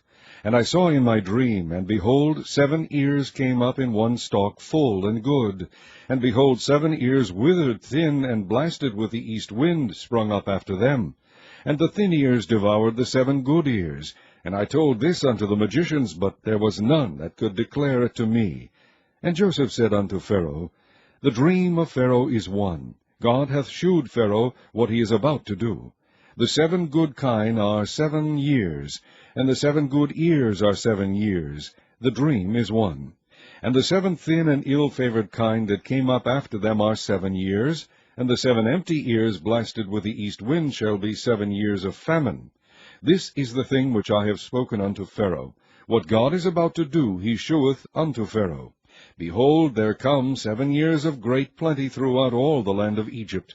And there shall arise after them 7 years of famine, and all the plenty shall be forgotten in the land of Egypt, and the famine shall consume the land, and the plenty shall not be known in the land by reason of that famine following, for it shall be very grievous. And for that the dream was doubled unto Pharaoh twice. It is because the thing is established by God, and God will shortly bring it to pass. Now therefore let Pharaoh look out a man discreet and wise, and set him over the land of Egypt. Let Pharaoh do this, and let him appoint officers over the land, and take up the 5th part of the land of Egypt in the 7 plenteous years. And let them gather all the food of those good years that come, and lay up corn under the hand of Pharaoh, and let them keep food in the cities. And that food shall be for store to the land against the 7 years of famine, which shall be in the land of Egypt, that the land perish not through the famine. And the thing was good in the eyes of Pharaoh, and in the eyes of all his servants. And Pharaoh said unto his servants, Can we find such a one as this is, a man in whom the Spirit of God is? And Pharaoh said unto Joseph, Forasmuch as God hath shewed thee all this, there is none so discreet and wise as thou art. Thou shalt be over my house, and according unto thy word shall all my people be ruled. Only in the throne will I be greater than thou. And Pharaoh said unto Joseph, See, I have set thee over all the land of Egypt. And Pharaoh took off his ring from his hand, and put it upon Joseph's hand, and arrayed him in vestures of fine linen, and put a gold chain about his neck. And he made him to ride in the 2nd chariot which he had, and they cried before him, Bow the knee. And he made him ruler over all the land of Egypt. And Pharaoh said unto Joseph, I am Pharaoh, and without thee shall no man lift up his hand or foot in all the land of Egypt. And Pharaoh called Joseph's name Zaphnath-Paaneah, and he gave him to wife Asenath, the daughter of Potipherah, priest of On. And Joseph went out over all the land of Egypt. And Joseph was 30 years old when he stood before Pharaoh, king of Egypt. And Joseph went out from the presence of Pharaoh, and went throughout all the land of Egypt. And in the 7 plenteous years the earth brought forth by handfuls. And he gathered up all the food of the 7 years which were in the land of Egypt, and laid up the food in the cities. The food of the field, which was round about every city, laid he up in the same. And Joseph gathered corn, as the sand of the sea, very much, until he left numbering, for it was without number.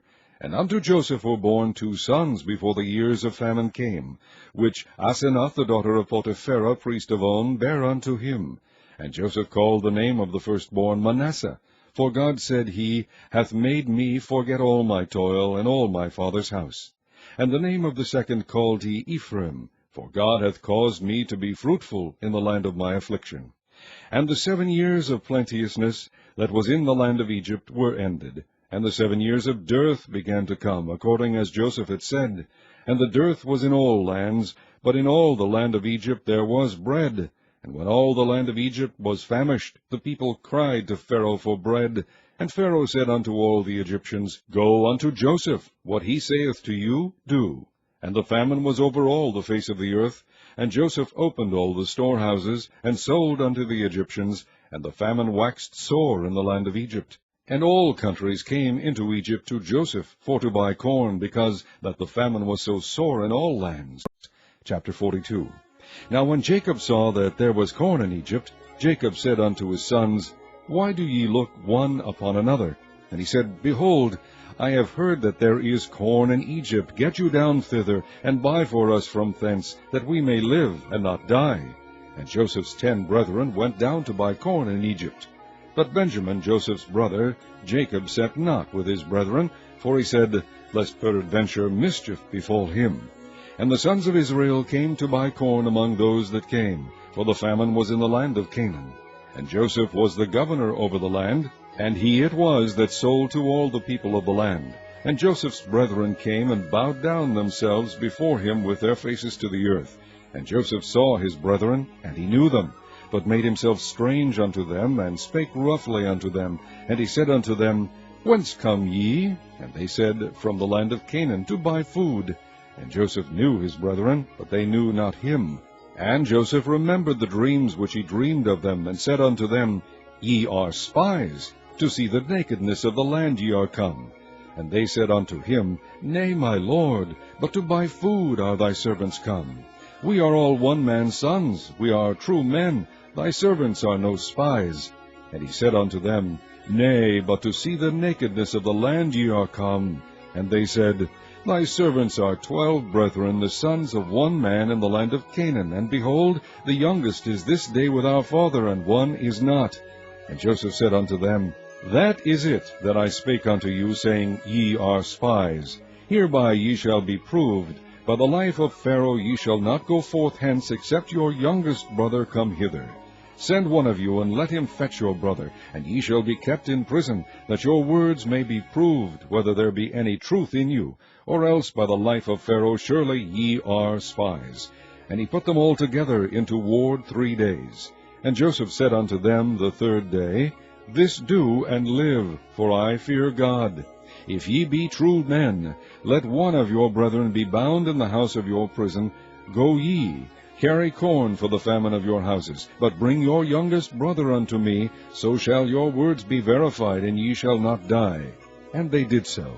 And they said one to another, We are verily guilty concerning our brother, in that we saw the anguish of his soul, when he besought us, and we would not hear. Therefore is this distress come upon us. And Reuben answered them, saying, Spake I not unto you, saying, Do not sin against the child? And you would not hear. Therefore, behold, also his blood is required. And they knew not that Joseph understood them, for he spake unto them by an interpreter.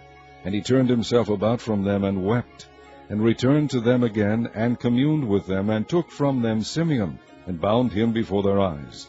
Then Joseph commanded to fill their sacks with corn, and to restore every man's money into his sack, and to give them provision for the way, and thus did he unto them. And they laded their asses with the corn, and departed thence. And as one of them opened his sack, and give his ass provender in the inn, He smite his money, for behold, it was in his sack's mouth.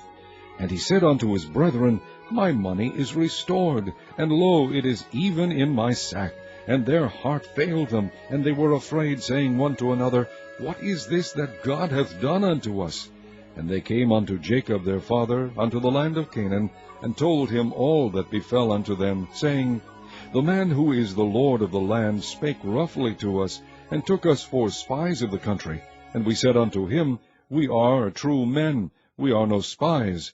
We be 12 brethren, sons of our father. One is not, and the youngest is this day with our father in the land of Canaan. And the man, the lord of the country, said unto us, Hereby shall I know that ye are true men.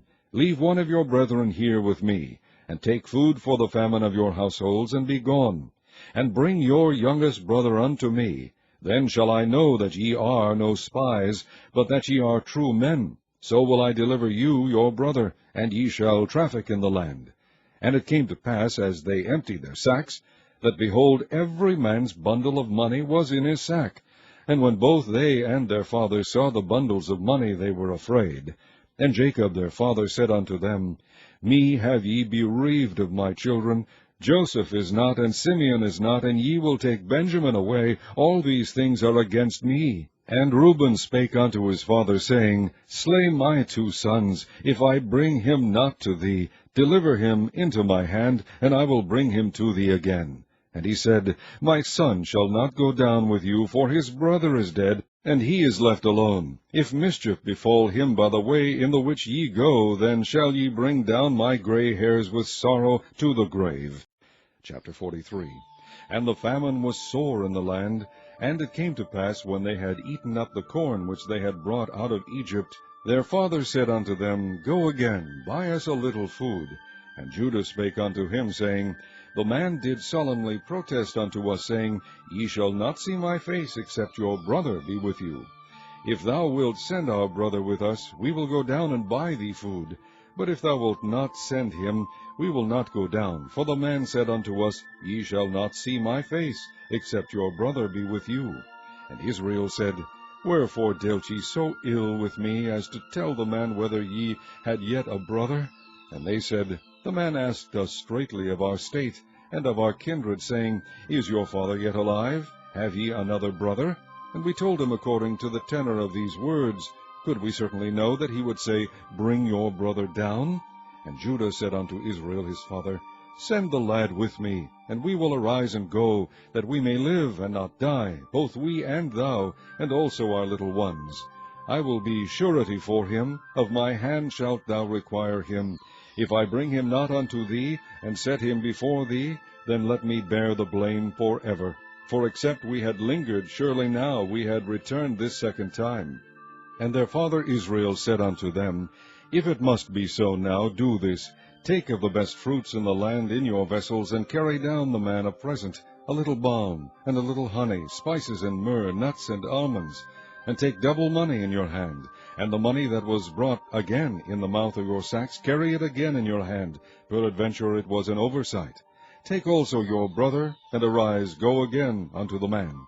And God Almighty give you mercy before the man, that he may send away your other brother and Benjamin. If I be bereaved of my children, I am bereaved. And the men took that present, and they took double money in their hand, and Benjamin, and rose up and went down to Egypt, and stood before Joseph. And when Joseph saw Benjamin with them, he said to the ruler of his house, Bring these men home, and slay and make ready, for these men shall dine with me at noon. And the man did as Joseph bade, and the man brought the men into Joseph's house. And the men were afraid, because they were brought into Joseph's house, and they said, Because of the money that was returned in our sacks at the first time are we brought in, that he may seek occasion against us, and fall upon us, and take us for bondmen and our asses.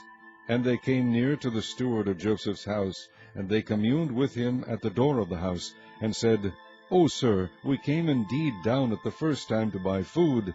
And it came to pass, when we came to the inn, that we opened our sacks, and behold, every man's money was in the mouth of his sack, our money in full weight, and we have brought it again in our hand. And other money have we brought down in our hands to buy food. We cannot tell who put our money in our sacks. And he said, Peace be to you, fear not. Your God, and the God of your father, hath given you treasure in your sacks. I had your money. And he brought Simeon out unto them. And the man brought the men into Joseph's house, and gave them water. And they washed their feet, and he gave their asses provender. And they made ready the present against Joseph came at noon, for they heard that they should eat bread there. And when Joseph came home, they brought him the present which was in their hand into the house, and bowed themselves to him to the earth. And he asked them of their welfare, and said, Is your father well, the old man of whom ye spake? Is he yet alive?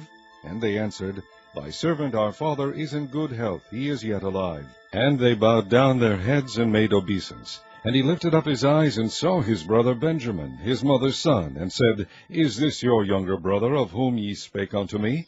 And he said, God be gracious unto thee, my son.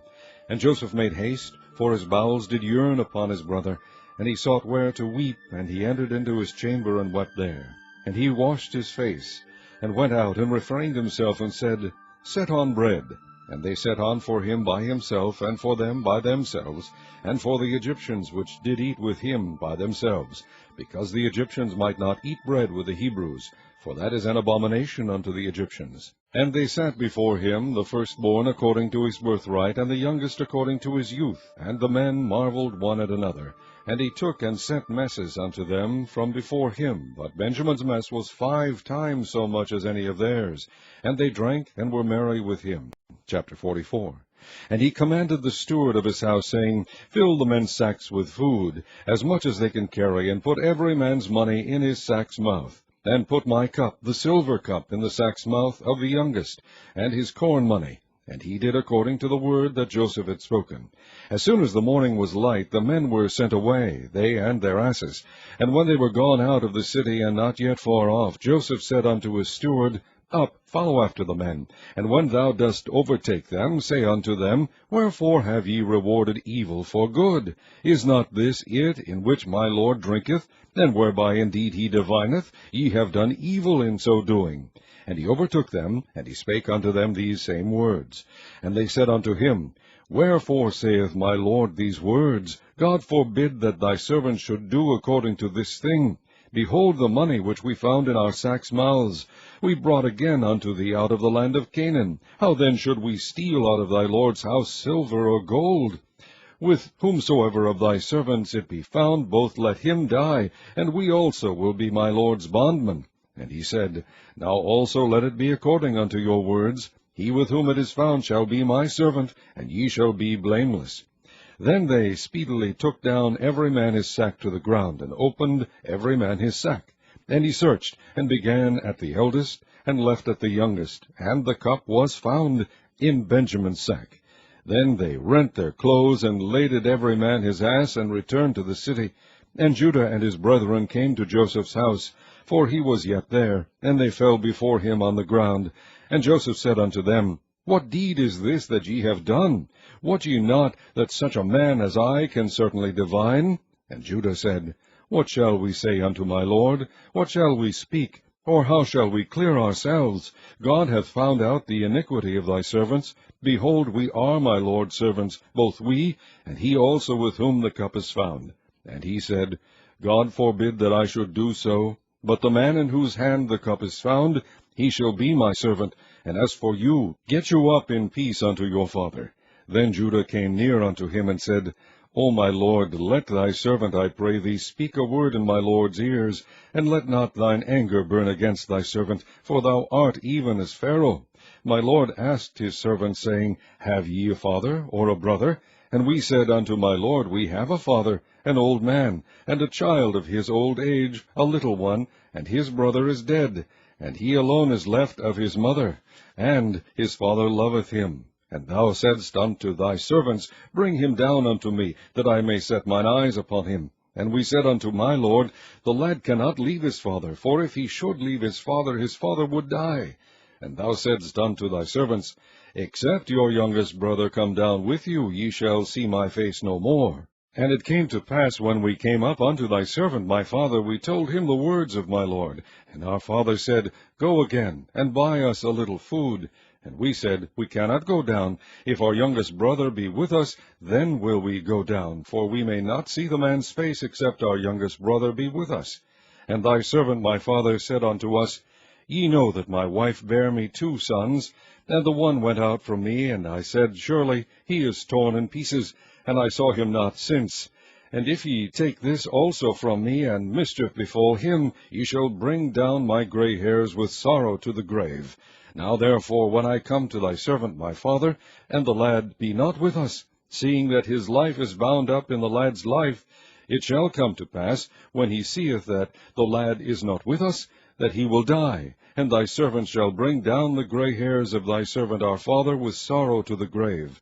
For thy servant became surety for the lad unto my father, saying, If I bring him not unto thee, then I shall bear the blame to my father forever.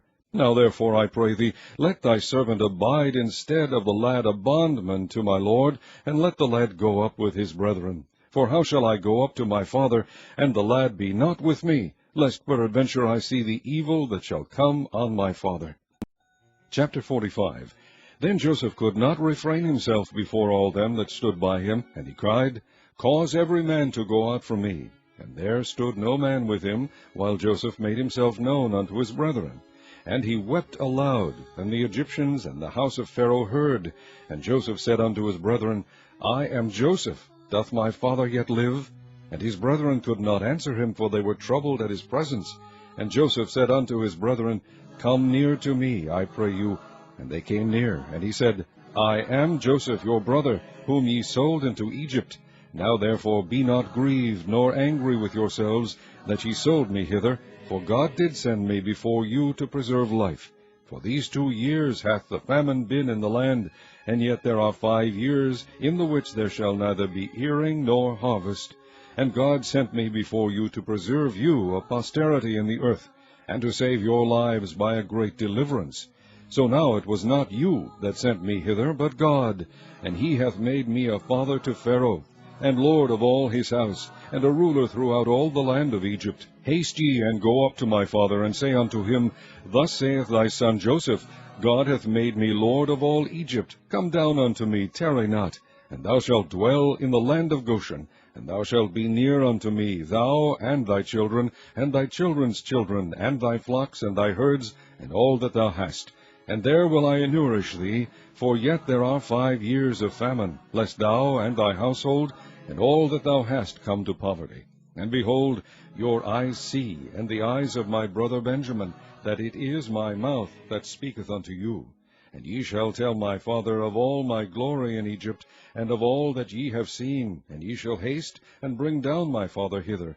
And he fell upon his brother Benjamin's neck, and wept, and Benjamin wept upon his neck. Moreover, he kissed all his brethren, and wept upon them, and after that his brethren talked with him. And the fame thereof was heard in Pharaoh's house, saying, Joseph's brethren are come. And it pleased Pharaoh well, and his servants.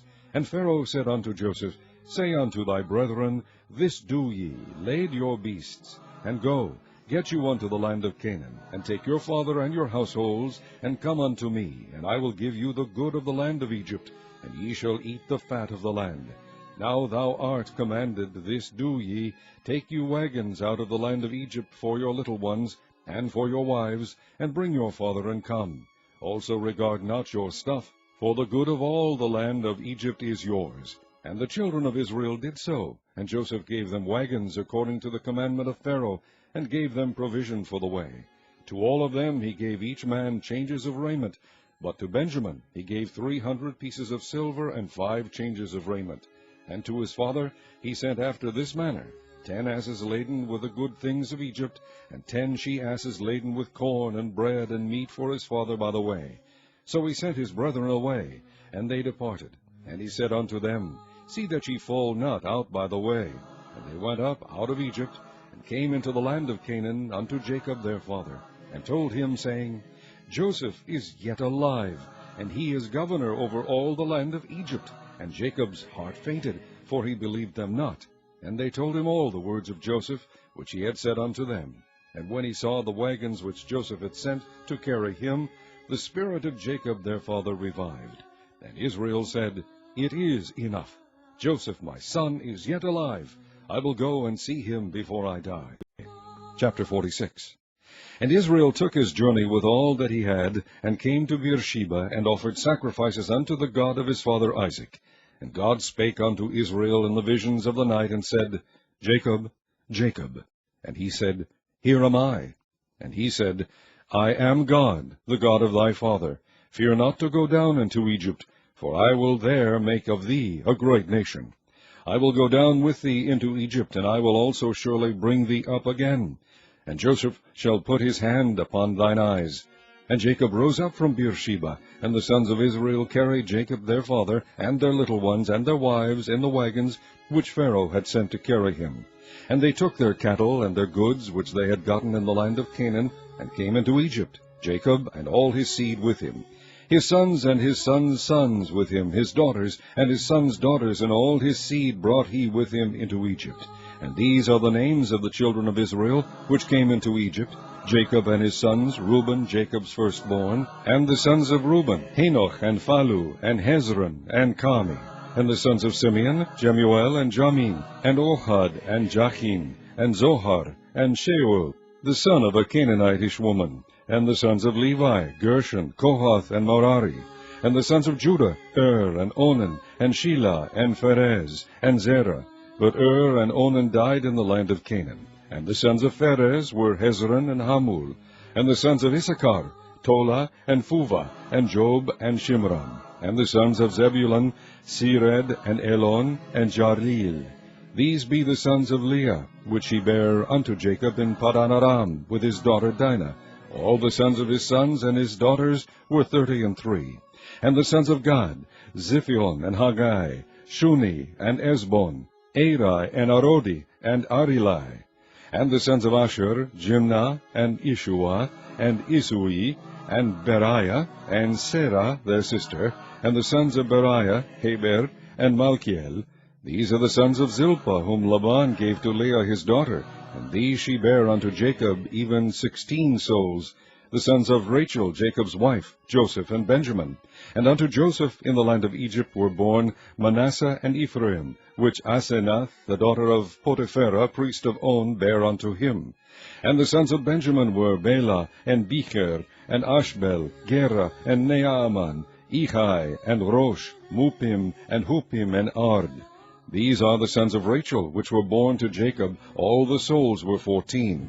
And the sons of Dan, Hushim. And the sons of Naphtali, Jazeel, and Guni, and Jazer, and Shillem.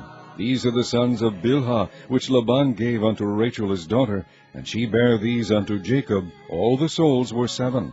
All the souls that came with Jacob into Egypt, which came out of his loins, besides Jacob's sons' wives, all the souls were 66. And the sons of Joseph, which were born him in Egypt, were 2 souls. All the souls of the house of Jacob, which came into Egypt, were 70. And he sent Judah before him unto Joseph, to direct his face unto Goshen. And they came into the land of Goshen. And Joseph made ready his chariot, and went up to meet Israel his father, to Goshen, and presented himself unto him. And he fell on his neck, and wept on his neck a good while. And Israel said unto Joseph, Now let me die, since I have seen thy face, because thou art yet alive.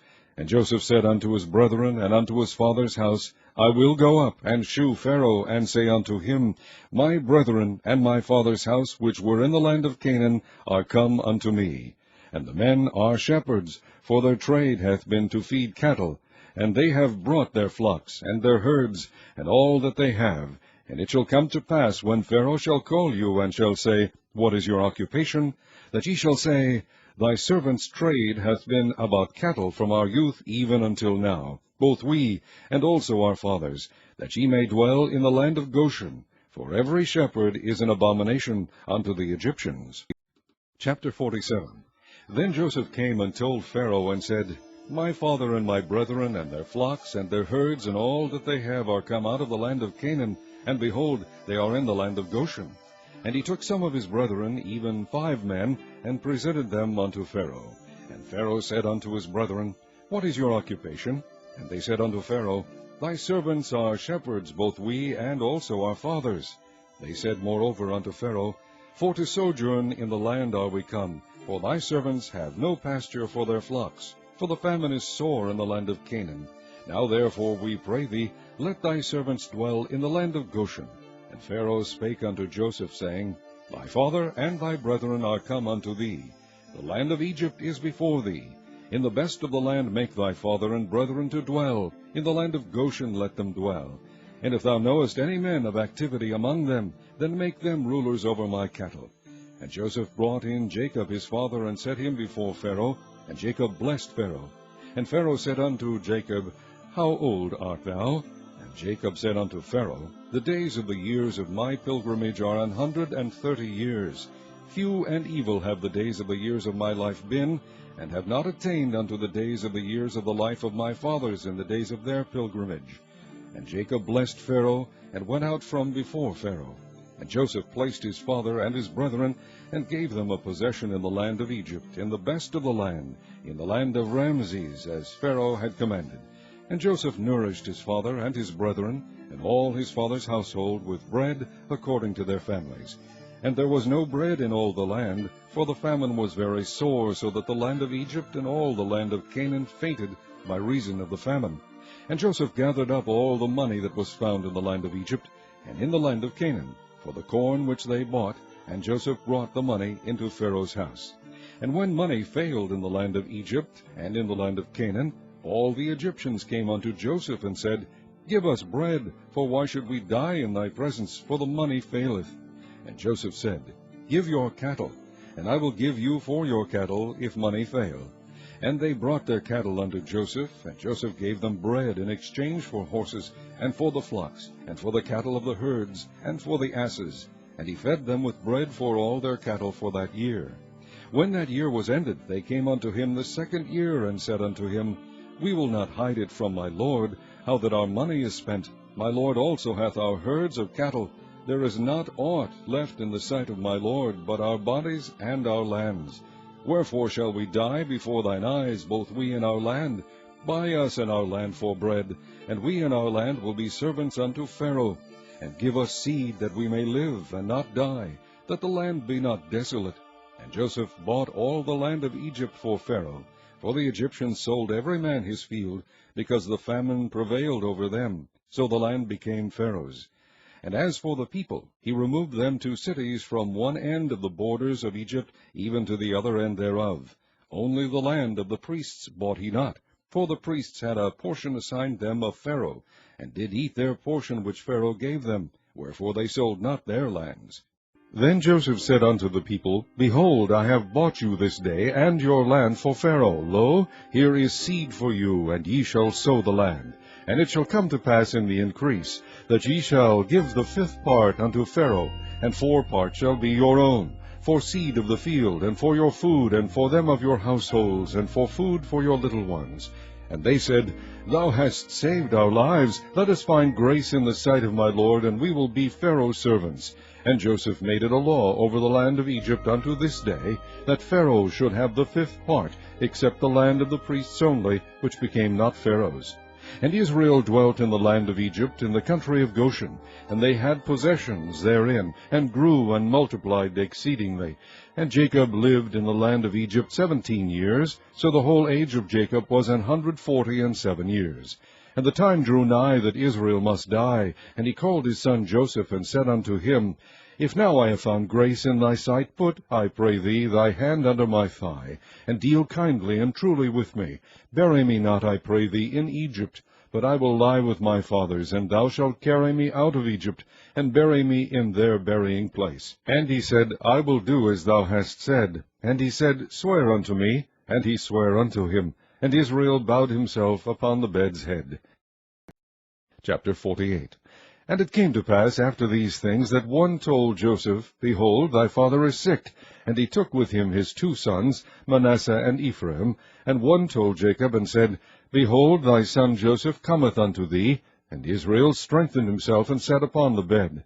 And Jacob said unto Joseph, God Almighty appeared unto me at Luz in the land of Canaan, and blessed me, and said unto me, Behold, I will make thee fruitful, and multiply thee, and I will make of thee a multitude of people, and will give this land to thy seed after thee for an everlasting possession. And now thy two sons, Ephraim and Manasseh, which were born unto thee in the land of Egypt, before I came unto thee into Egypt, are mine.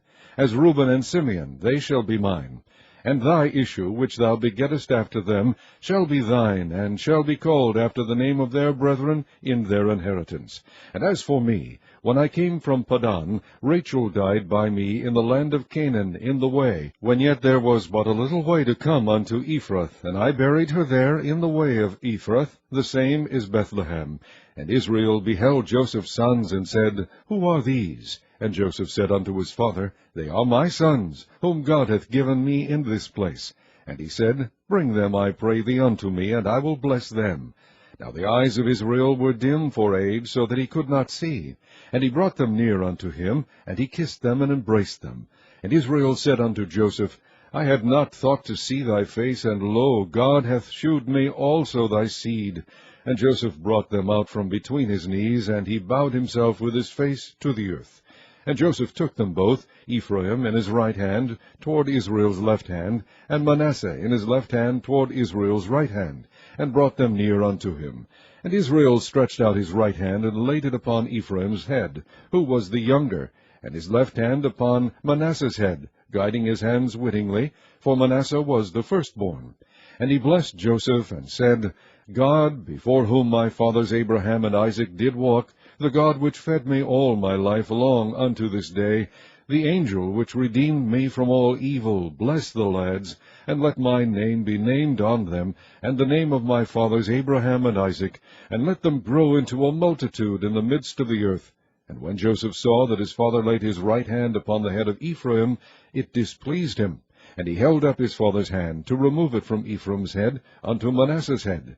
And Joseph said unto his father, Not so, my father, for this is the firstborn, put thy right hand upon his head. And his father refused, and said, I know it, my son, I know it. He also shall become a people, and he also shall be great. But truly his younger brother shall be greater than he, and his seed shall become a multitude of nations. And he blessed them that day, saying, In thee shall Israel bless, saying, God make thee as Ephraim and as Manasseh. And he set Ephraim before Manasseh.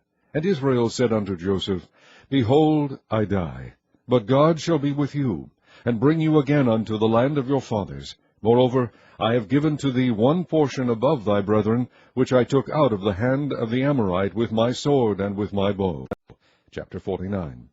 And Jacob called unto his sons, and said, Gather yourselves together, that I may tell you that which shall befall you in the last days. Gather yourselves together, and hear, ye sons of Jacob, and hearken unto Israel your father. Reuben, thou art my firstborn, my might, and the beginning of my strength, the excellency of dignity, and the excellency of power. Unstable as water, thou shalt not excel, because thou wentest up to thy father's bed. Then defilest thou it. He went up to my couch. Simeon and Levi are brethren. Instruments of cruelty are in their habitations. O my soul, come not thou into their secret, unto their assembly, mine honor. Be not thou united, for in their anger they slew a man, and in their self-will they dig down a wall. Cursed be their anger, for it was fierce, and their wrath, for it was cruel. I will divide them in Jacob, and scatter them in Israel. Judah, thou art he whom thy brethren shall praise. Thy hand shall be in the neck of thine enemies. Thy father's children shall bow down before thee. Judah is a lion's whelp. From the prey, my son, thou art gone up. He stooped down, he couched as a lion, and as an old lion, who shall rouse him up? The scepter shall not depart from Judah, nor a lawgiver from between his feet, until Shiloh come, and until him shall the gathering of the people be.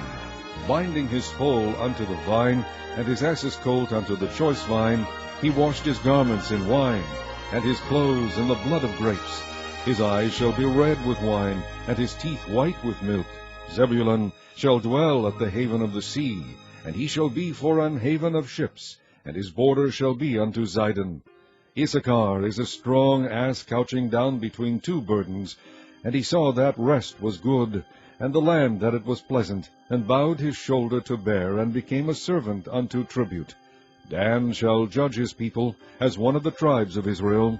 Dan shall be a serpent by the way, an adder in the path, that biteth the horse heels, so that his rider shall fall backward. I have waited for thy salvation, O Lord. God, a troop shall overcome him, but he shall overcome at the last.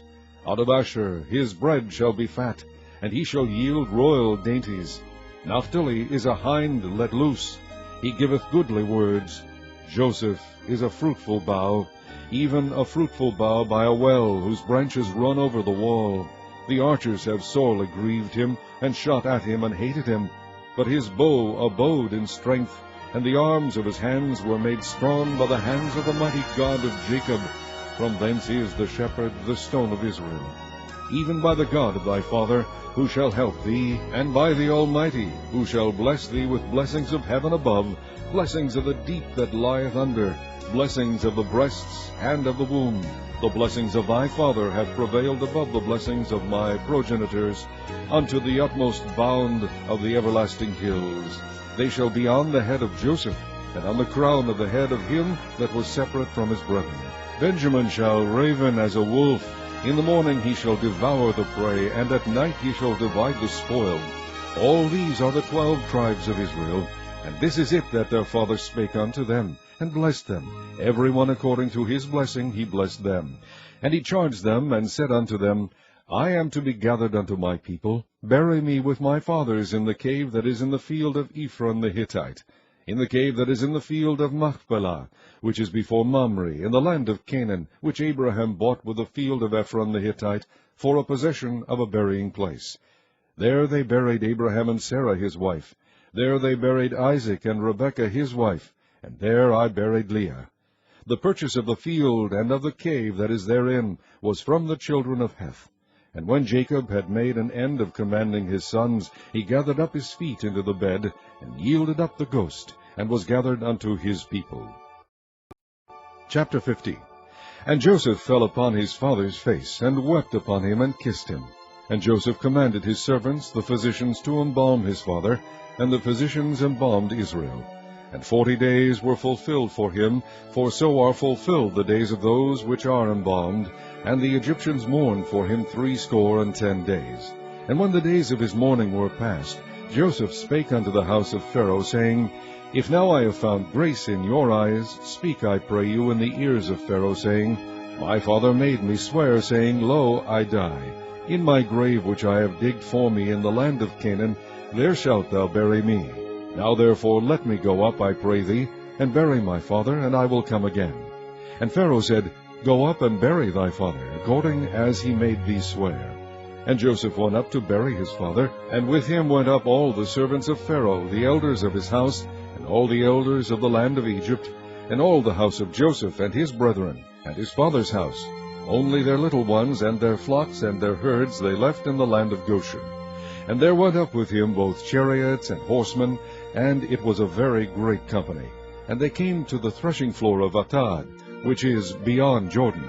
And there they mourned with a great and very sore lamentation, and he made a mourning for his father 7 days. And when the inhabitants of the land, the Canaanites, saw the mourning in the floor of Atad, they said, This is a grievous mourning to the Egyptians, wherefore the name of it was called Abel Mizraim, which is beyond Jordan. And his sons did unto him according as he commanded them. For his sons carried him into the land of Canaan, and buried him in the cave of the field of Machpelah, which Abraham bought with the field for a possession of a burying place of Ephron the Hittite before Mamre. And Joseph returned into Egypt, he and his brethren, and all that went up with him to bury his father, after he had buried his father. And when Joseph's brethren saw that their father was dead, they said, Joseph will peradventure hate us, and will certainly requite us all the evil which we did unto him. And they sent a messenger unto Joseph, saying, Thy father did command before he died, saying, So shall ye say unto Joseph, Forgive, I pray thee now, the trespass of thy brethren, and their sin, for they did unto thee evil. And now we pray thee, forgive the trespass of the servants of the God of thy father. And Joseph wept when they spake unto him. And his brethren also went and fell down before his face. And they said, Behold, we be thy servants. And Joseph said unto them, Fear not, for am I in the place of God? But as for you, ye thought evil against me, but God meant it unto good, to bring to pass, as it is this day, to save much people alive. Now therefore fear ye not, I will nourish you, and your little ones. And he comforted them, and spake kindly unto them. And Joseph dwelt in Egypt, he and his father's house, and Joseph lived 110 years. And Joseph saw Ephraim's children of the third generation. The children also of Machir, the son of Manasseh, were brought up upon Joseph's knees. And Joseph said unto his brethren, I die, and God will surely visit you, and bring you out of this land unto the land which he sware to Abraham, to Isaac, and to Jacob. And Joseph took an oath of the children of Israel, saying, God will surely visit you, and ye shall carry up my bones from hence. So Joseph died, being 110 years old. And they embalmed him, and he was put in a coffin in Egypt. Chapter 50. And Joseph fell upon his father's face, and wept upon him, and kissed him. And Joseph commanded his servants, the physicians, to embalm his father, and the physicians embalmed Israel. And 40 days were fulfilled for him, for so are fulfilled the days of those which are embalmed. And the Egyptians mourned for him 60 days. And when the days of his mourning were past, Joseph spake unto the house of Pharaoh, saying, If now I have found grace in your eyes, speak, I pray you, in the ears of Pharaoh, saying, My father made me swear, saying, Lo, I die. In my grave which I have digged for me in the land of Canaan, there shalt thou bury me. Now therefore let me go up, I pray thee, and bury my father, and I will come again. And Pharaoh said, Go up and bury thy father, according as he made thee swear. And Joseph went up to bury his father, and with him went up all the servants of Pharaoh, the elders of his house, and all the elders of the land of Egypt, and all the house of Joseph and his brethren, and his father's house. Only their little ones and their flocks and their herds they left in the land of Goshen. And there went up with him both chariots and horsemen, and it was a very great company. And they came to the threshing floor of Atad, which is beyond Jordan. And there they mourned with a great and very sore lamentation, and he made a mourning for his father 7 days. And when the inhabitants of the land, the Canaanites, saw the mourning in the floor of Atad, they said, This is a grievous mourning to the Egyptians, wherefore the name of it was called Abel Mizraim, which is beyond Jordan. And his sons did unto him according as he commanded them. For his sons carried him into the land of Canaan, and buried him in the cave of the field of Machpelah, which Abraham bought with a field for a possession of a burying place of Ephron the Hittite before Mamre. And Joseph returned into Egypt, he and his brethren, and all that went up with him to bury his father, after he had buried his father. And when Joseph's brethren saw that their father was dead, they said, Joseph will peradventure hate us, and will certainly requite us all the evil which we did unto him. And they sent a messenger unto Joseph, saying, Thy father did command before he died, saying, So shall ye say unto Joseph, Forgive, I pray thee now, the trespass of thy brethren, and their sin, for they did unto thee evil. And now we pray thee, forgive the trespass of the servants of the God of thy father. And Joseph wept when they spake unto him. And his brethren also went and fell down before his face. And they said, Behold, we be thy servants. And Joseph said unto them, Fear not, for am I in the place of God? But as for you, ye thought evil against me, but God meant it unto good, to bring to pass, as it is this day, to save much people alive. Now therefore fear ye not, I will nourish you, and your little ones. And he comforted them, and spake kindly unto them. And Joseph dwelt in Egypt, he and his father's house, and Joseph lived 110 years. And Joseph saw Ephraim's children of the third generation. The children also of Machir, the son of Manasseh, were brought up upon Joseph's knees. And Joseph said unto his brethren, I die, and God will surely visit you, and bring you out of this land unto the land which he sware to Abraham, to Isaac, and to Jacob. And Joseph took an oath of the children of Israel, saying, God will surely visit you, and ye shall carry up my bones from hence. So Joseph died, being 110 years old. And they embalmed him, and he was put in a coffin in Egypt.